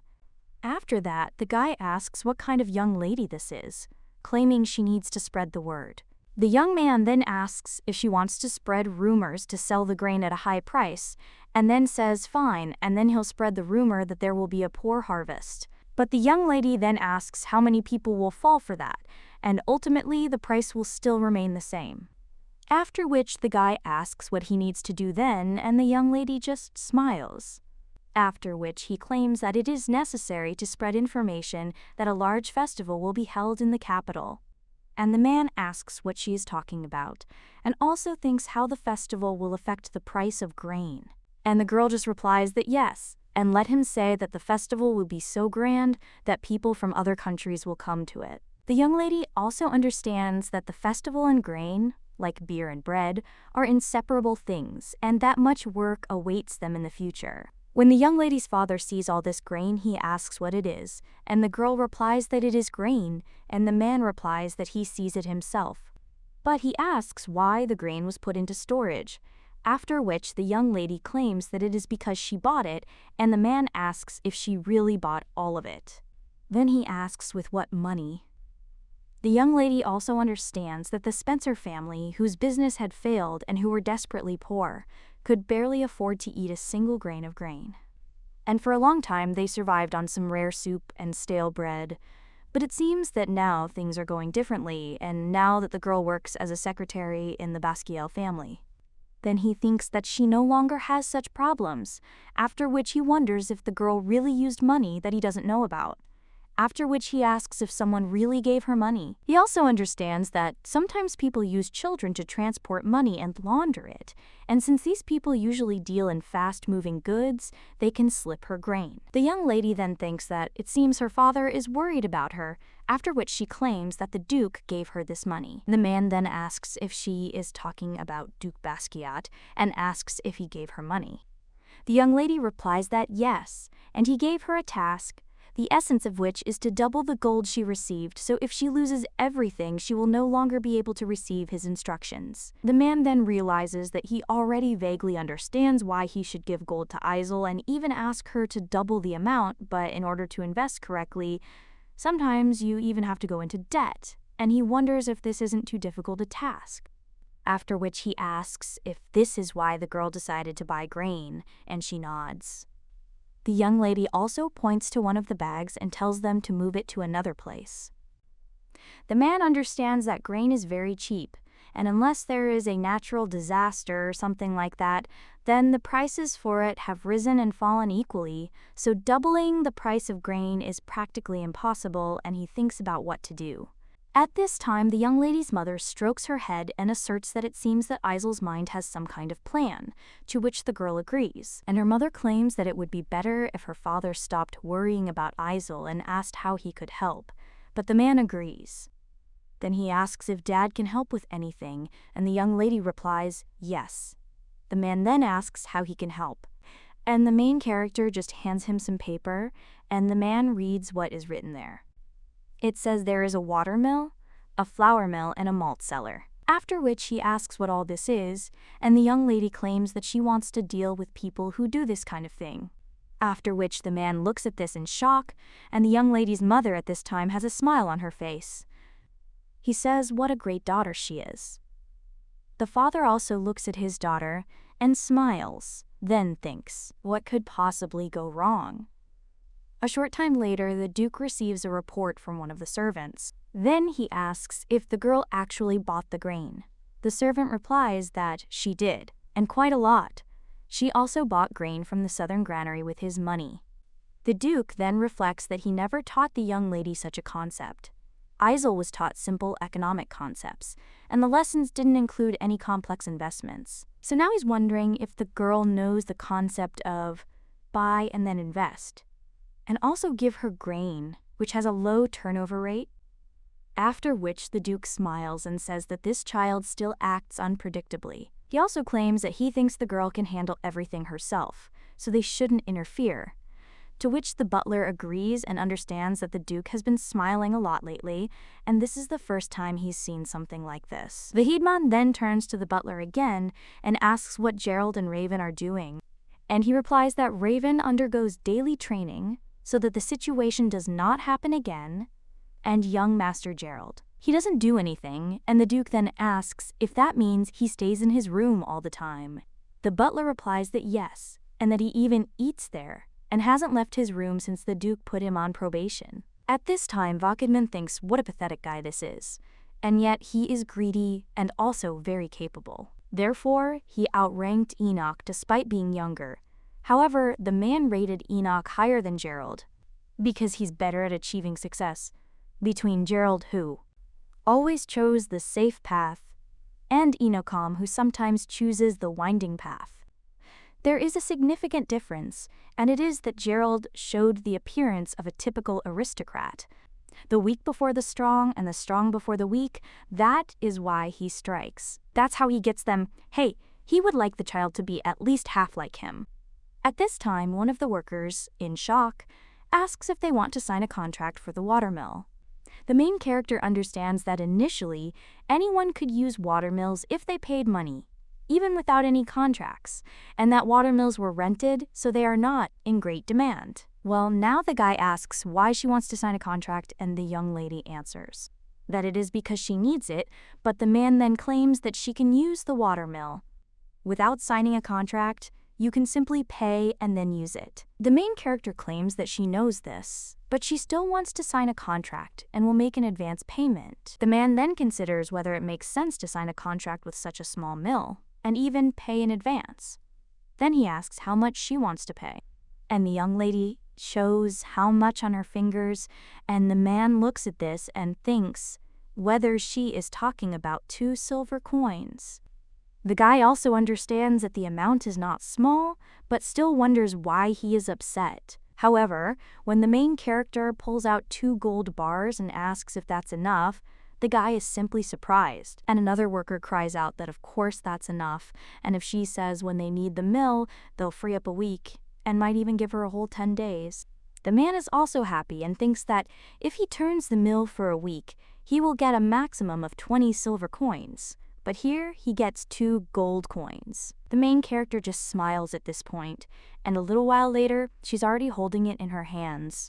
The man, having signed the contract, turns to her at this time and asks if she wants to discuss the date later. Isel replies that yes, and she will then tell them the date, after which they answer that it's okay and they will wait.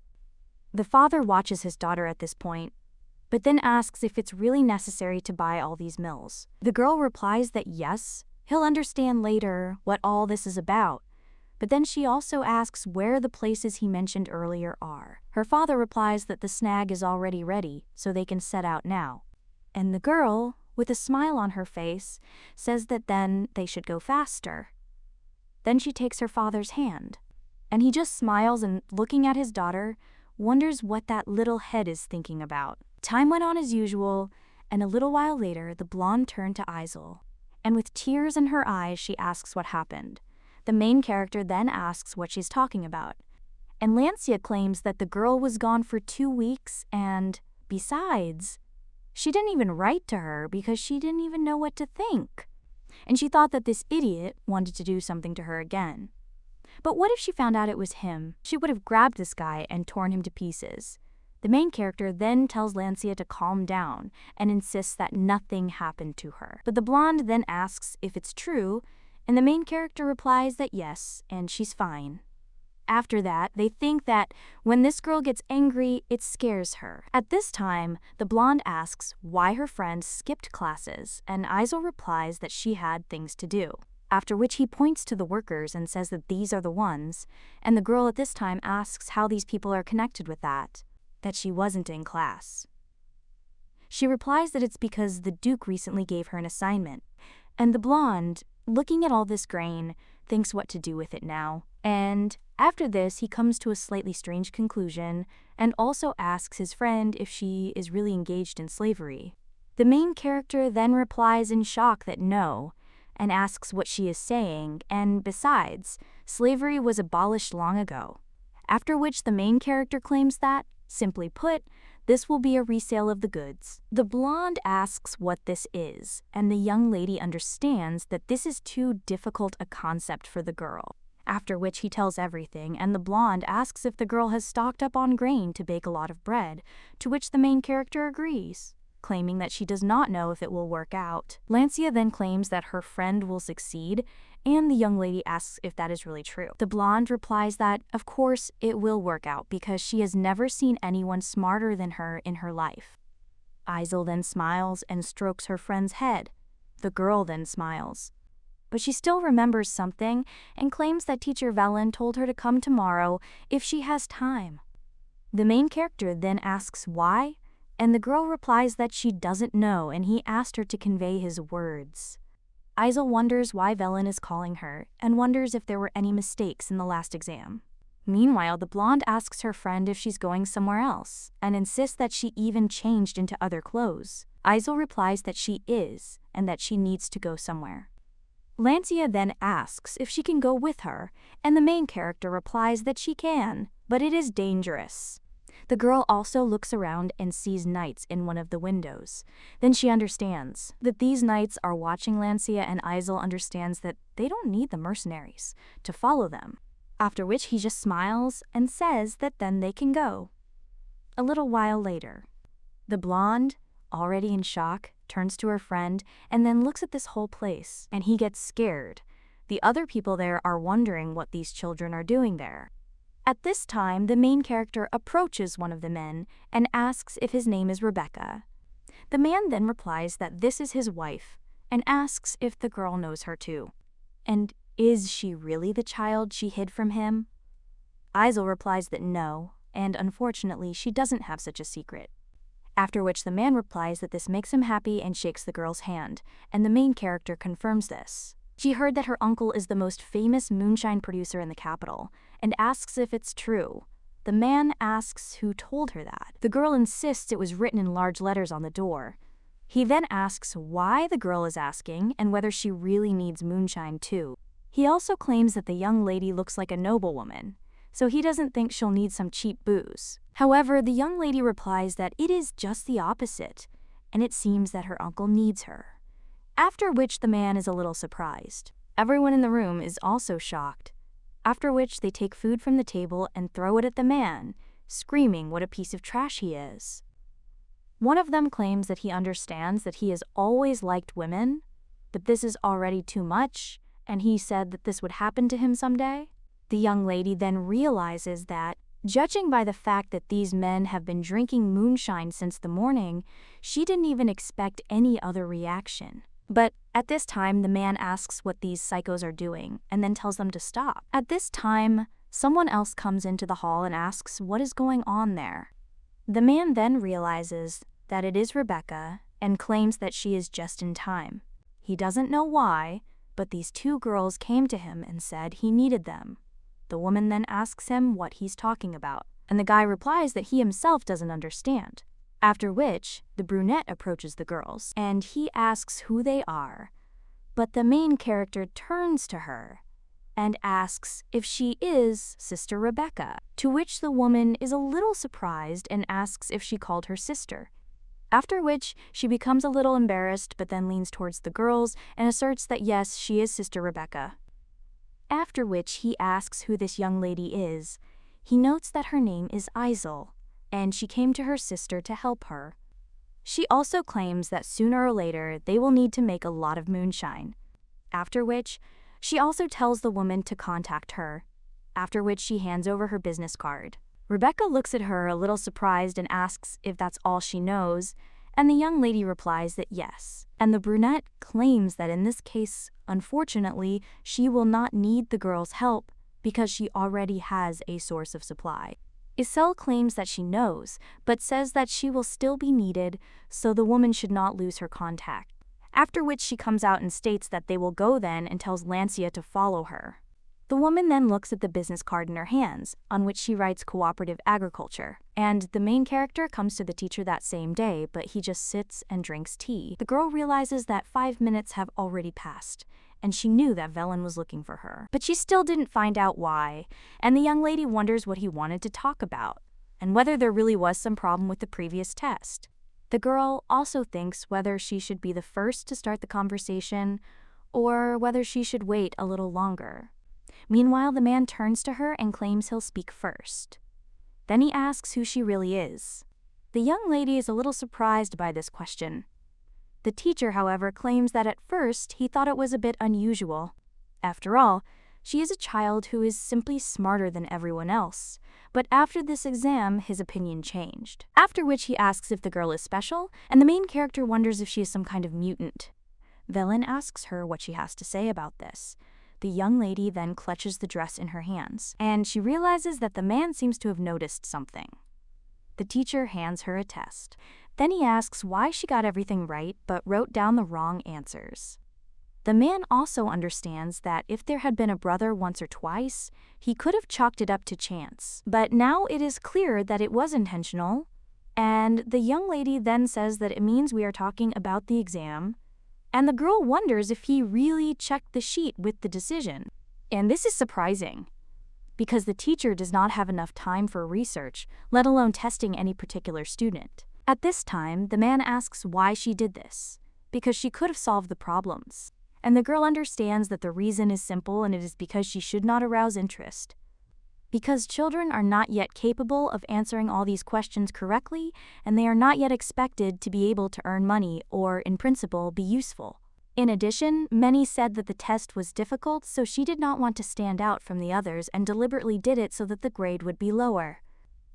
However, the young lady thinks that the problem was that her answer sheet was different from the solution sheets and wonders if this raises questions. After which she claims that she wanted to be more careful. The man then asks if she is talking about caution, and the young lady claims that many nobles look down on those who have gone bankrupt and lost their former power. There are those like Raven who don't show it openly, but others remind her of it all too obviously. Therefore, the girl claims that she decided to behave more carefully, which surprises the man. And he asks if this means that she answered incorrectly on purpose, and the young lady replies that yes. Velen asks if someone ordered her to do this, but the young lady answers no, and the man wonders if she really came up with this idea herself. To which the young lady replies, and the teacher, with a smile on his face, asserts that she is truly special. After which he sighs, and the young lady asks if there is any problem with this. She also apologizes if he didn't like her behavior, and she apologizes. The teacher replies that no, and that's not true, because if it were any other student, he would think he simply didn't care. But in her case, he knew there had to be a reason. The young lady then thinks it's unexpected and likely a man with a good opinion of her. And if you don't count their first meeting when she came to him for a book, they didn't really communicate anymore. The young lady realizes that all of this reminded her of why she became a great sorceress after escaping to the sea from Velen Baskiel. The Rebel Squad is a place created by people who were disillusioned with the Empire that discriminated against commoners more than anywhere else, and a place where the Emperor's illegitimate son was made ruler. And Velen was also the main one here. Now the man turns to Isel, and he claims that she shouldn't force herself to go to classes and pretend that everything is fine, because if she doesn't mind, then he can teach her. So he asks if the girl would like to become his student. Then you, young lady, think. Does he really want her to become a rebel, after which he claims that he will think about it? A little while later, the blonde, with a smile on her face, tells Isel that she has arrived. However, when the main character opens the door, the girl is a little surprised because she sees that she has bruises under her eyes. Lancia asks what happened to Isel. The protagonist replies that nothing happened and that she just had a lot to do. The lady with the blonde hair then claims that the festival season will start today, so she offers to go with her. She even had her clothes ready.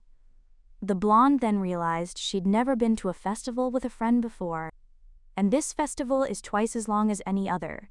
People come from all over the world, so there's no room to set foot. Well, with Isel, they will be able to have a good time every day and laugh a lot. However, the main character now apologizes but claims that it will be stressful for her. The blonde then asks why, and the main character opens the door to her room and says that it's because of this. And when the girl looks into the room, she sees a pile of papers there but asks what it is. And also, why is there a desk in front of the door? The young lady claims it's a contract. She also understands that due to the crowds of potential buyers, they had to move the table to the entrance of the mansion and accept applications there. Now the young lady sighs and says that it's something like that, but she herself understands that in fact the scale turned out to be larger than she expected. And thanks to the fact that they planned everything in advance and prepared the Panotkin mill and malt house for work, everything went well. But she was inundated with orders and now claims that the festival has run out of ingredients for making beer and bread. That's why there are a lot of orders for food products. And at the same time, the blonde is thinking about what her friend is talking about. At this time, another man arrives at the estate and asks if he has come to the right place, and whether the Spencer family lives there. The girl answers that it is true and asks if he is the buyer, after which he takes one of the papers, and the man replies that this is true, and he heard that this is the only place in the capital where he can buy goods and products. The young lady then hands him a piece of paper and tells him to write down what and how much he wants to buy and write his address and name at the bottom. The woman also claims the down payment is half the total purchase price and asks if that's okay with him. The man then asks if he really needs to pay half the total price. The young lady notes that yes, and he shouldn't worry because they'll ship everything to him as expected. She also says that, judging by what he wrote, she can tell the item will arrive in about 4 days, and then asks if that's okay with him. The man then replies that he doesn't care, but asks if the price is too high. The buyer understands that the cost is twice the retail price, and even if all stock is gone, the price is still too high. And the main character claims that at the festival he sells beer and bread at 3 times the price, but spends the same on food as before, and the young lady asks if this isn't stealing. And besides, the price of grain has risen due to a sudden crop failure, and unfortunately, it will be difficult to adjust the price. After which, the young lady insists that if he doesn't like something, he should come back. But the man appears a little nervous, after which he replies that no, he's okay with the deal. After he signs the contract, he bows and says goodbye to the blonde who is watching all this. He says it's a bit rude, but the main character insists there's no other way. She understands that she communicates with dozens of people a day, and she feels like her eyes are about to fall out, but luckily her parents help her, so she can just do paperwork and not think about other problems. But the young lady still thinks that it is tiring for her, after which she apologizes and claims that she will be busy, and also does not think that she will be able to go to the festival.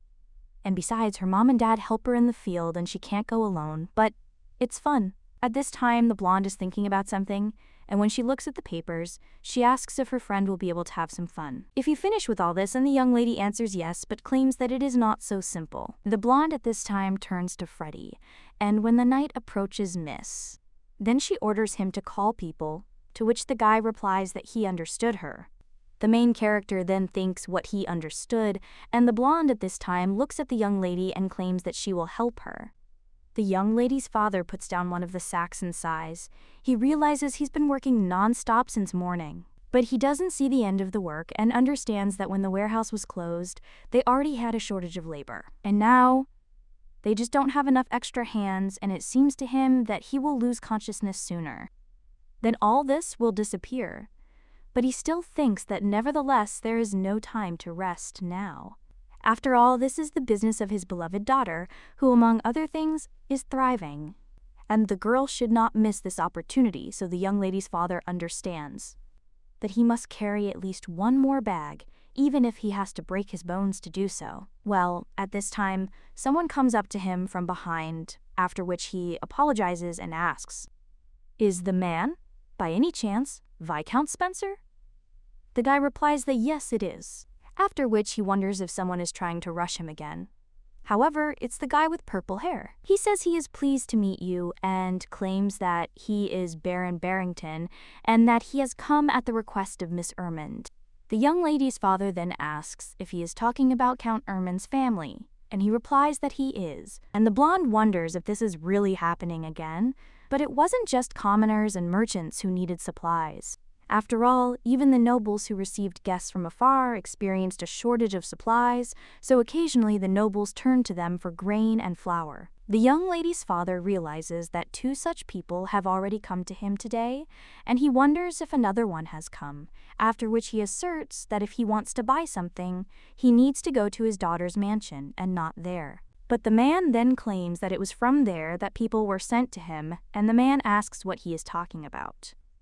After which he puts down the bag of grain and looks at the paper, reading what is written there. He wonders if this letter was really written by Isel.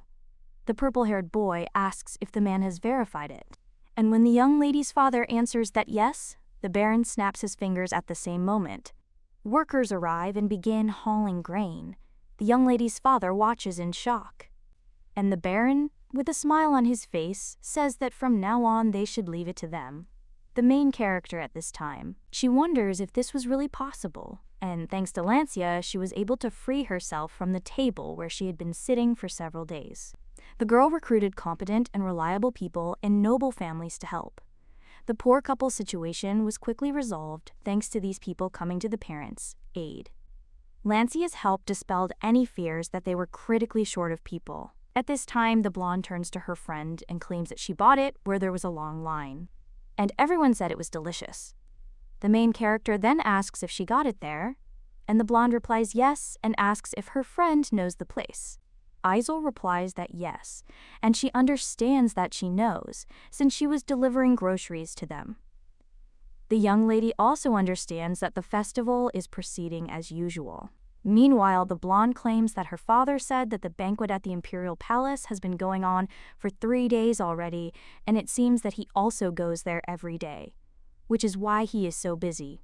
Isel asks why she didn't go, and the blonde replies that she didn't go because she wanted to spend time with her. The main character then looks at her friend and thinks that she is an amazing child and she did nothing to her, but this girl is still next to her. After which the young lady thinks that this is what friendship should be like. Meanwhile, Lancia turns to Isel. He asks how the task is going, to which the young lady replies that it seems good. She understands that if she counts the number of contracts signed, she thinks the investment has already paid off. And if they sell everything, the amount should be 4 times more than the original, and they can earn more money if they sell the grain received from the southern granaries in the province.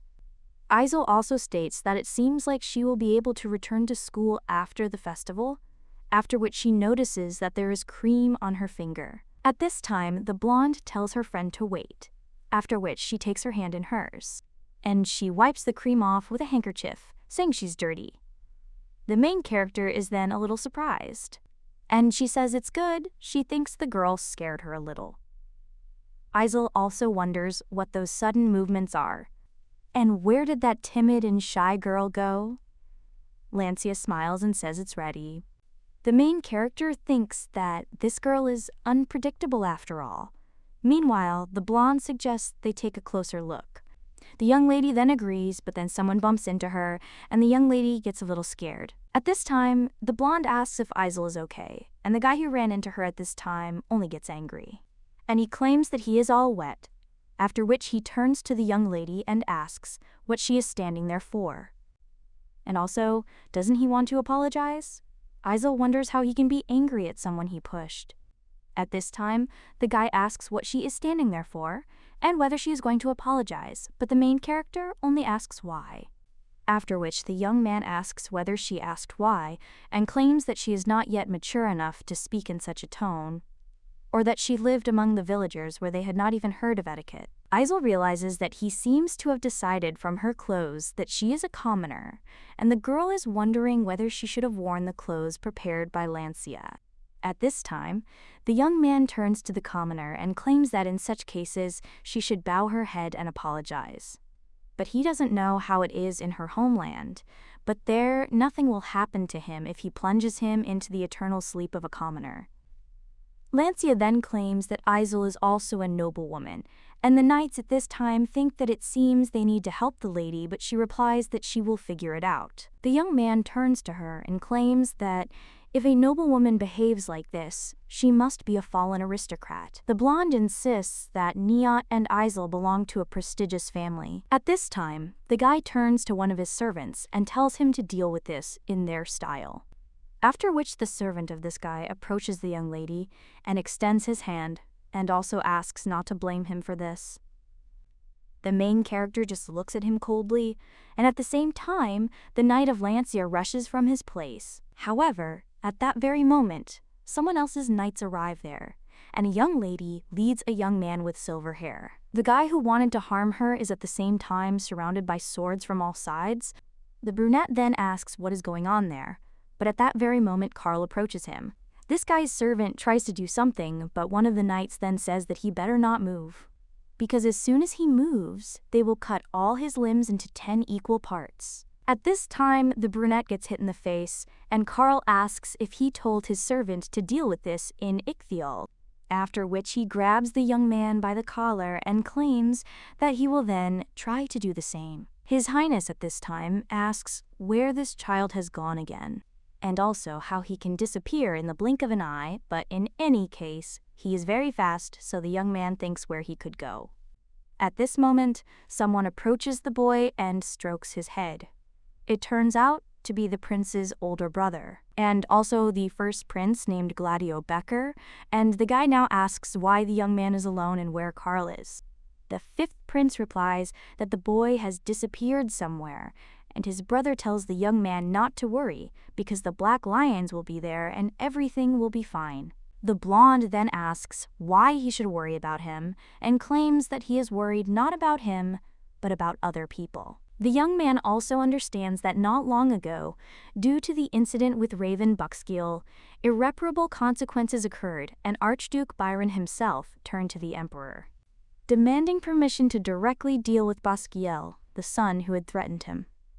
Fortunately, the duke was appeased, but after this incident, Byron's policy changed, and the Black Lions will have to stay close to Carl throughout the festival. The prince also claims that he reacts sharply to all sorts of little things, and his brother himself knows it. Gladio smiles after this and realizes that he knows, because how can one not know? One day, an ambitious young aristocrat wanting to give the dwarf a gift reached into his pocket to get it, but in the end he was captured by Black Lions on suspicion of assassination attempt, and if someone wanted to harm Carl, or make some mistake, which could end terribly. And now, when the two princes think about it, the younger one asks me if the guy will put someone into eternal sleep. He also mentally asks Carl not to get into any trouble. At this point, the brunette with red liquid on his nose just asks in shock what the guy is doing now, and whether he really decided to plunge into eternal sleep. Carl replies, no. Meanwhile, the brunette wonders how dare this guy, who is a man who came to admire the sights of this other country, do this to him. He breaks his nose, and now the brunette tells the guy to let him go immediately and asks if he even knows who it is. The young man then claims he doesn't know, and his interlocutor claims he's Pietro and the third prince of the Peyote royal family. However, Carl then claims that he is not from this kingdom. The young man is then a little surprised, and Carl claims he's never seen a prince like him. The boy understands that he was born into the family of Archduke Byron, which is why he attended important national events. And he knows a lot of members of the royal family about big banquets, but Pietro knows nothing about this. After which he says that he understood, and this guy only has clothes like a prince. The main character then cannot hold back her laughter, and Pietro at this time is very embarrassed and says that this guy should be executed immediately. For disrespecting the royal authority, Carl then says he's truly sorry, but he doesn't remember him. The brunette then wonders if this young man is really making fun of him. After that, the rest of the prince's henchmen arrive.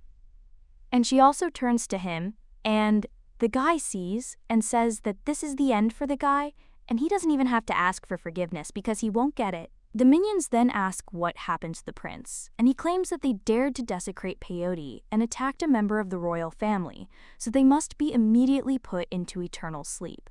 The servants then wonder why the guy is always bringing trouble upon himself, but they also cannot leave alone those who attacked a member of the royal family, and there's nothing they can do about it. After which the servants tell them to lower the sword and say who they are, otherwise it will be bad, but the prince screams why they are not doing it and claims that they all need to be plunged into eternal sleep right now.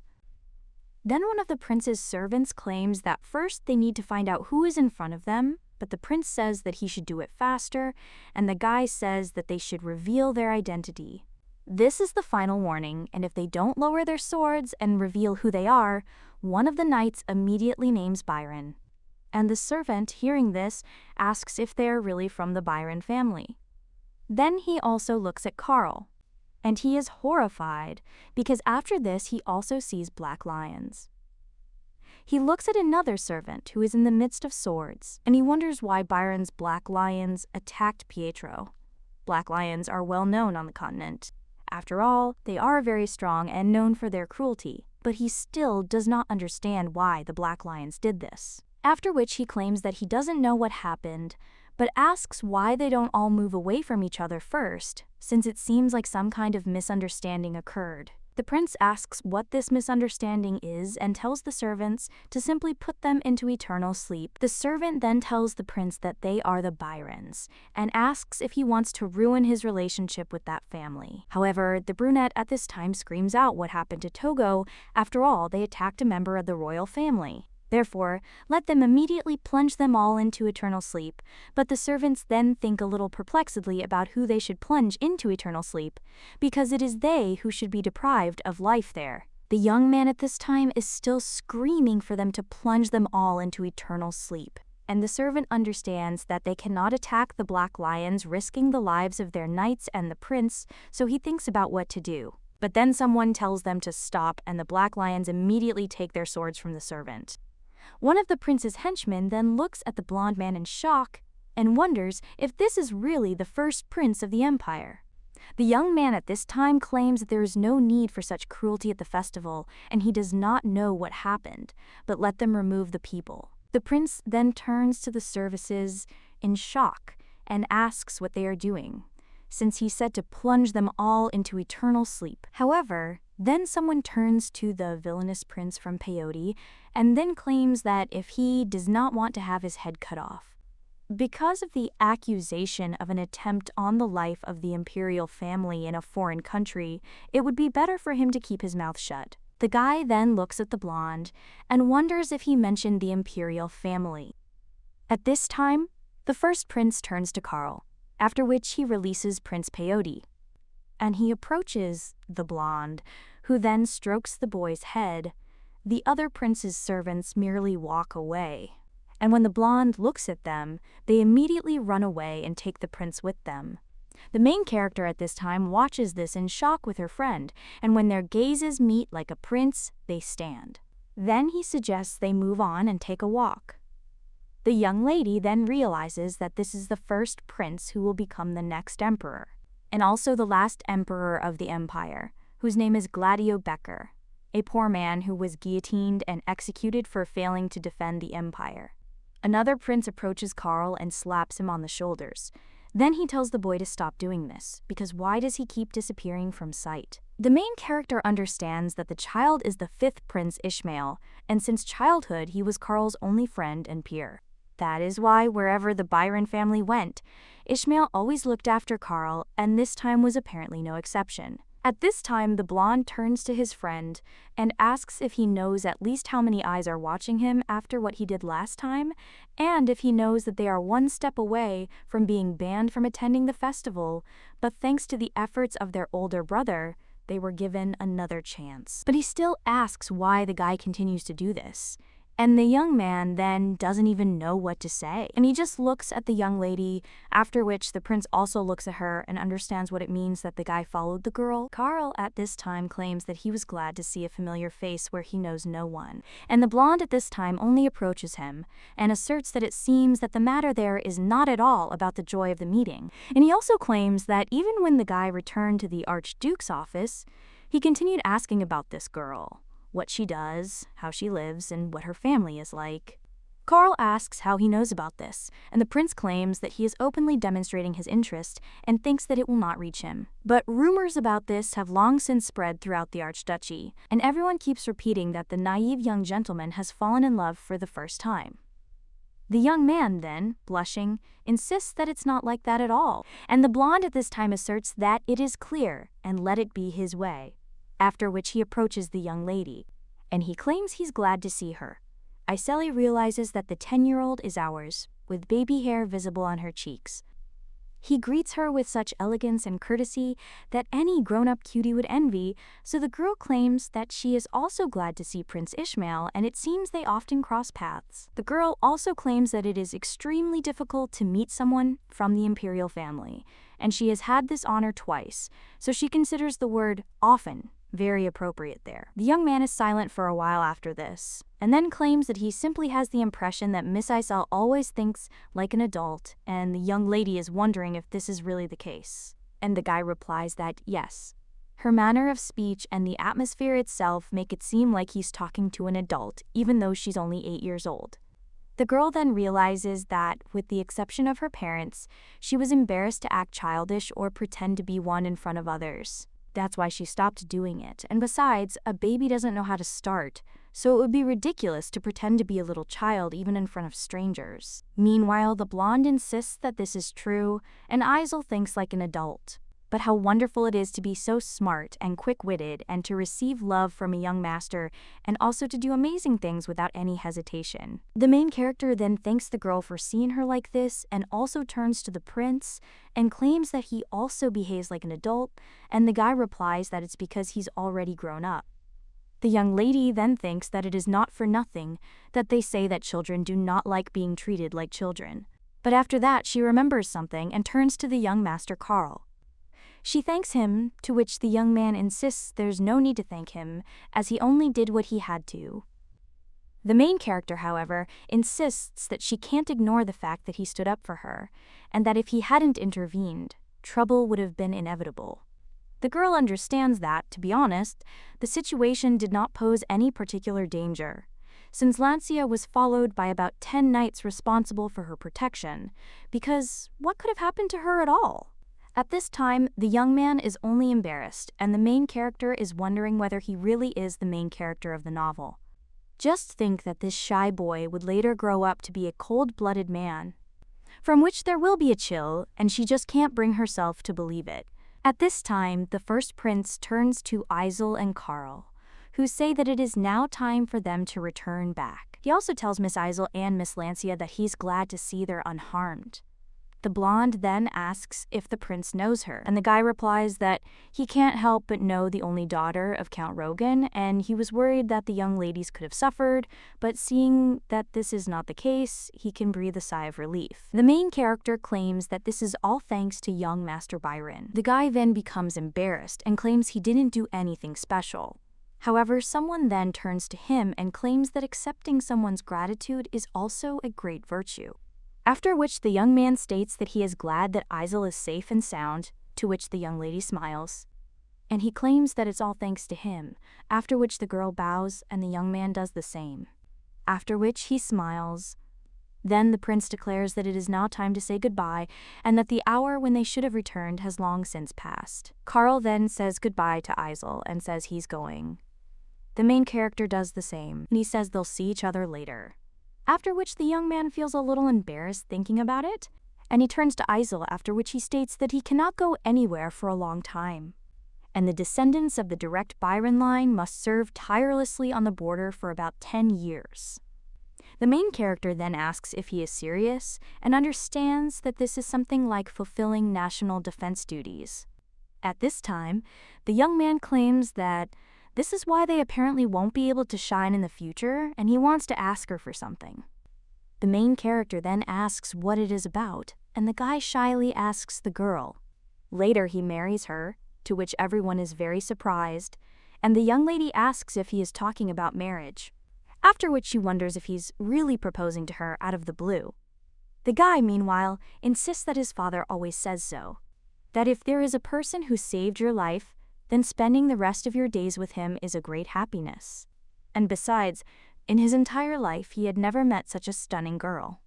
Isel understands that this is not true, and that it is too much to say that he has never seen anything like this in his entire life, since he is only 10 years old. The young man at this time claims that previously there was some kind of misunderstanding, but now everything is different, and he was constantly thinking about her at the guy's residence, and now she fills his thoughts. So when he returns, he asks her to be his wife. The girl wonders how the hell she's supposed to react in such a situation, but she still understands that no matter how you look at it, she's just a 10-year-old child. And at this age, it doesn't even seem strange that he follows his mother around, insisting that it's not her fault, so later he will of course forget about everything, and the young lady now claims that it's fine and she will marry him. The young man then asks in shock if this is true, and the young lady claims that only if in 10 years he remembers this conversation, and the guy then tells her not to worry, because he will never forget. Isel understands that 10 years is a very long period of time and wonders if the guy will really forget about it. And besides, when the main character appears on the horizon, he won't even cast a fleeting glance in her direction. But the girl also thinks that becoming the protagonist's unrequited love in childhood isn't so bad either. The young man at this time points to the silver crosses melted down from his first sword, and he says that each of them should have one cross, after which he hands it to the young lady. The main character then looks at him a little surprised, and the guy affirms that now he must go, after which the young lady smiles and says goodbye to him. And the young man asserts that they will definitely meet again, after which he leaves. Meanwhile, Lancia turns to Isel and insists that it's time for them to go back too. The girl also asks if Isel is okay, and the protagonist wonders if she shouldn't be okay. After all, this situation did not cause her any unpleasant feelings, but rather the opposite. So now she says that in any case, when they meet again, the guy will not remember this conversation. And 15 years later, Isel's prophecy came true, so the girl claims that he did say that later, when the girl grows up, they should get married. And now the young lady asks if he remembers this. However, the young man only looks at her in surprise. Then he frowns and pushes her hand away. Isel insists that it's okay if he forgot, since she didn't expect him to remember that conversation. After which the girl takes the papers in her hands and claims that about 15 years have already passed, and he hardly remembers her face, let alone her name. But she claims that for her it doesn't matter much, because regardless of whether he remembers her or not, the content of her proposal remains unchanged, and now he can't back out of this agreement. The young man then asks how he can take her word for it. The girl asks what he means, and the guys claim that if the end of the world comes, then, as she said, many people will use it as an excuse to carry out their dark deeds. And he doesn't know what kind of trust can be gained with just a piece of paper in such a situation, so it is impossible to convince the imperial family and the imperial elite based only on the words of Miss Spencer, whose status has no weight. Isel realizes that this is a very tricky question, after which they claim that although his words are true, but he made a mistake, because firstly she is not Miss Spencer but Countess Spencer. and she legally inherited the title from her parents, and secondly, she did not develop this plan alone. The guy then asks what she is talking about. The girl takes something out of her purse and claims that the proposals she made to him affect many interested parties. And there are organizations there that he may have heard of, and there are also very influential people like the Basquiat family. The young lady also takes out a cross, and the guy realizes that this is a cross studded with rubies. It is the symbol of the Basquiat family. The girl claims that Spencer is a collateral branch of the Basquiat family, and his lordship Duke Vahidman is her godfather, and the young lady asks with a smile on her face, "Will this be enough to confirm her origin?" The guy then realizes that this is more than enough, and he thinks that this is not about some noble family, but about the Basquiat house itself, and he wonders if it is really Duke Vahidman, who continued to remain silent despite all requests to give his voice during council meetings. He was planning something similar behind everyone's back, the young lady was claiming at this time. Besides the guilds with which she did business, they were pursuing the same goal, and the young lady also wanted to say something. But he understands that if she tells him that she is on their side, there are also rebels led by Archmage Velen, who is a thorn in the Empire's side. Then this whole conversation will be in vain, so now the young lady just turns around and says so that he knows, in general, that many people support her. At this time, Carl turns to her and asks if he can ask one last question, to which the young lady agrees. And the guy wonders what exactly she can get by going this far. And the girl at this time smiles, then comes up to him and claims that this time he also made a mistake. The young lady also puts the cross that the guy gave her next to him and claims that it is important to ask not what exactly she can get, and what can a girl gain from all this? After which she leaves and tells the guy to think carefully.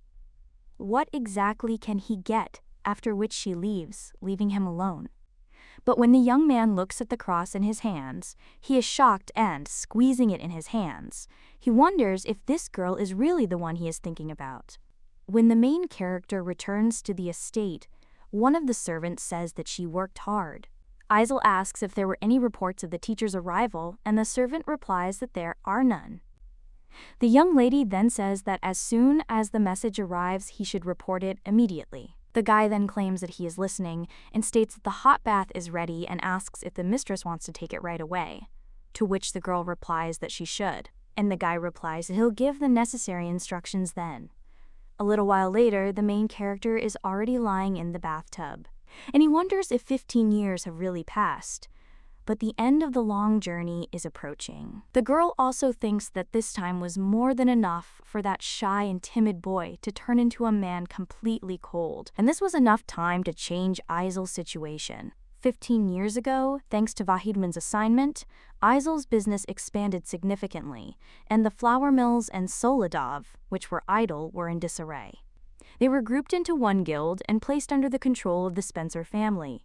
At the same time, the money they earned allowed them to obtain more grain, thereby increasing their market share. In the end, Vahidman personally supported Isel, seeing that she had done an excellent job with the task assigned to her, and, as a result, using the information she had and Vahidman's influence behind her back, Isel was able to earn a huge amount of money, and with its help, she is trying to prevent the end of the world. The young lady understands that she just wanted to earn a lot of money and live peacefully with her family, but events go against her expectations, and the girl claims that in reality, she had no intention of taking such a step.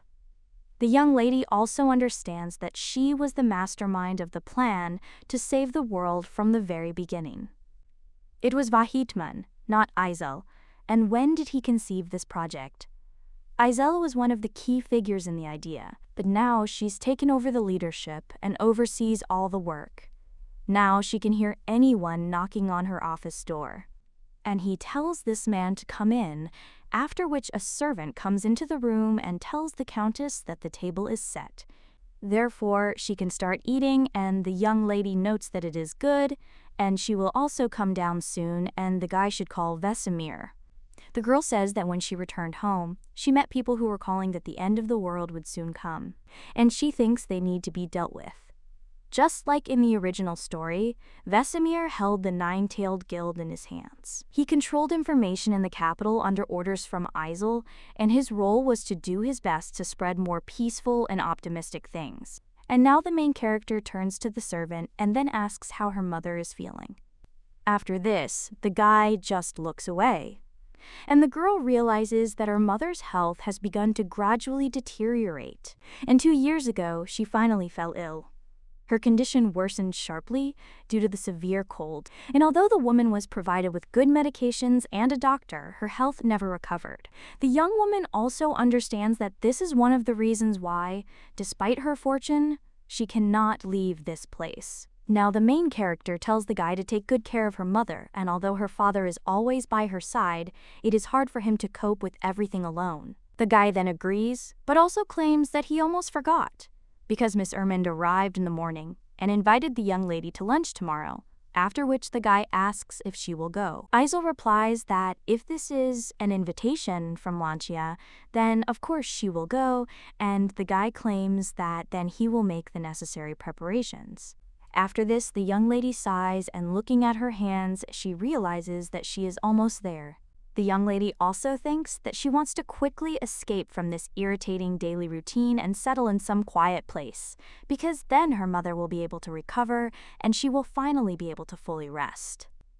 At this time, the young lady's servant returns to the room and claims that the mistress has a guest. The girl replies that she is not expecting anyone today and understands that everyone knows that if you come without making an appointment in advance, she will refuse to see you. But the young lady thinks that since they are reporting to her in this way, it means they are talking about a person who cannot be ignored, after which the girl says that they should take him to his reception room. And when the main character goes down there, she is a little surprised and asks, "Could this really be His Serene Highness Archduke Byron?" The girl also wonders what happened and whether some kind of problem has arisen. After which she asks what made him pay such an unexpected visit and whether they hadn't discussed something during their last meeting. The young lady also thinks that maybe he wants to terminate the contract, and the guy at this time addresses Countess Isel Latanya Spencer, and the main character claims that he has no need to use her full name or titles. After which the young man only addresses her by name, and the girl understands that this is now too short. And the guy at this time only claims that he knows that this may sound like an excuse, but nevertheless, it is better than continuing to accumulate misunderstandings. That's why he is there. Isel then asks what he is talking about, and the guy approaches her and then takes her hand in his. And he claims that 5 years ago he had a serious accident, as a result of which he briefly fell into a coma, and at that moment, due to the shock he received, he lost part of his memories. He also places a cross in the hand of the young lady and claims that perhaps the memories of her and this cross have also been lost. The main character then looks at her hand and says that it is vodka, after which she looks at the young man.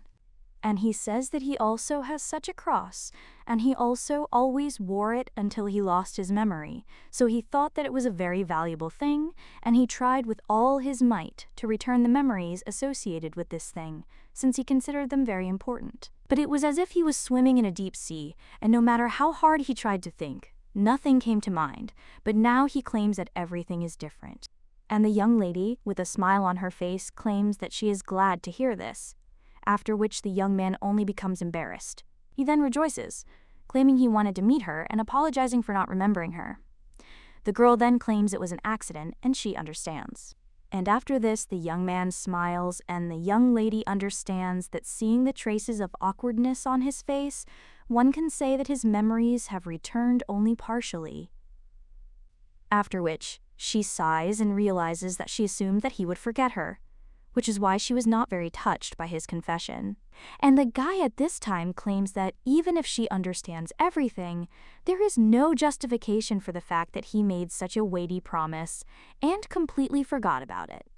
The main character then asks what kind of promise he is talking about, and then remembers how the guy said that he would marry her, after which she tells him to wait, wondering if those words weren't just for effect. The young man insists that he knows it's shameless on his part, and understands that she's angry that he made her wait so long, forgetting his promise. But he maintains that, as then, so now, this promise was made with all its inherent seriousness and was by no means empty childish babble. The main character then turns to his lordship in shock and thanks him for these words and claims that it is a great honor for her that he still remembers the promise he made to her, and she is grateful that he remembers what happened a long time ago, although the return of those memories must have been difficult for him. But she still tells his lordship that she is Countess Spencer and not Miss Spencer, and Countess Spencer says she's engaged to someone. The young man is shocked, and the young lady realizes that a woman can't inherit a title, and these are outdated laws adopted hundreds of years ago. They blocked the imperial noblewomen from entering politics for 200 years since the country's founding, and it was Empress Louise who began championing women's rights. She convinced the emperor in parliament that noblewomen could also become legitimate successors to the family title.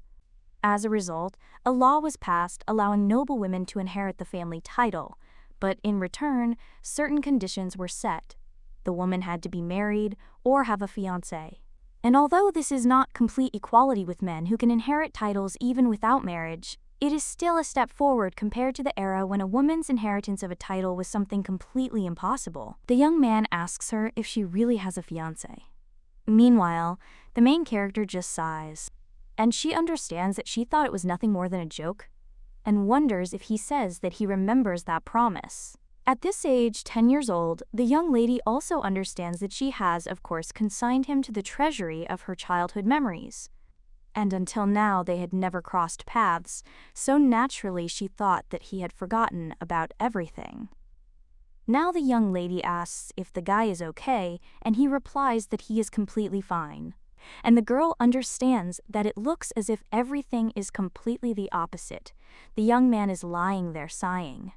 After which he raises his head and states that, although a little late, he congratulates her on her engagement. And the main character thanks him, after which the guy asks when she got engaged. And the girl replies that it happened 2 years ago, and the guy asks who is her chosen one, and the girl understands that for some reason she seems to think so. She shouldn't answer that question, but then they claim it's the second son of Earl Burton Barrington, Louis Barrington. Carl then says that this guy has a girl like that, and when the young lady asks him what he's talking about, he says nothing.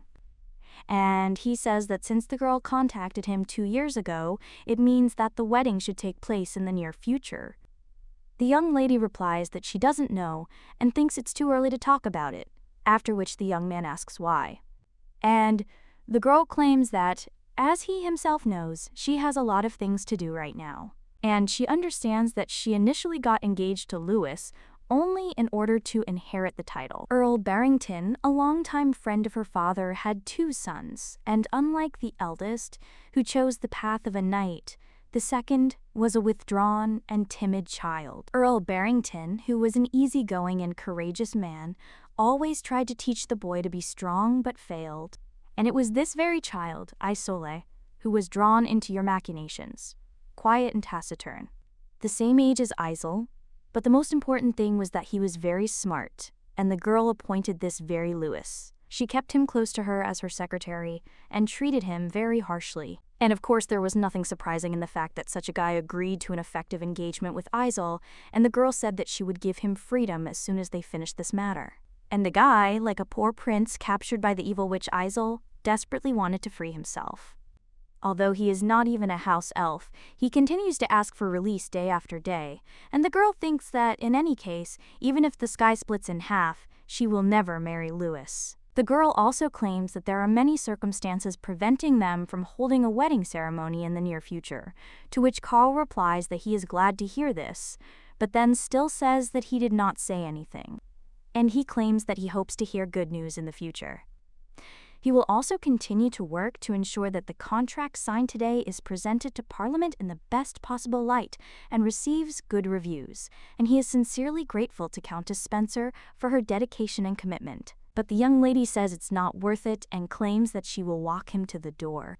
The girl also thanks him for allowing her to meet him and states that she is also grateful for that he accepted her proposal and hoped that good results awaited them. The guy then claims that he hopes they will see each other often, and the young lady then thinks that there is no need for frequent dates, after which he opens the door. But when he does, he sees Louis. The guy then turns to Isel and asks why she's standing at the door. The girl then asks what happened and whether he has a day off today. Meanwhile, Carl coldly utters Louis's name. The main character is then slightly surprised and turns to look at the boy. After which she sees him looking at her husband, Louis begins to get nervous. And when he looks into Carl's eyes, he almost loses consciousness. The protagonist stands between these two, wondering what's going on. And the guy claims that he is pleased to meet you, after which he claims that he is Carl Berg Byron. The young man replies that he is Louis Barrington, after which they shake hands. And the guy also says that since we're talking about the Byron family, the Archduke only smiles after that. And he looks furiously at the guy, who gets scared and tries to take his hand back. But the Archduke grabs him again.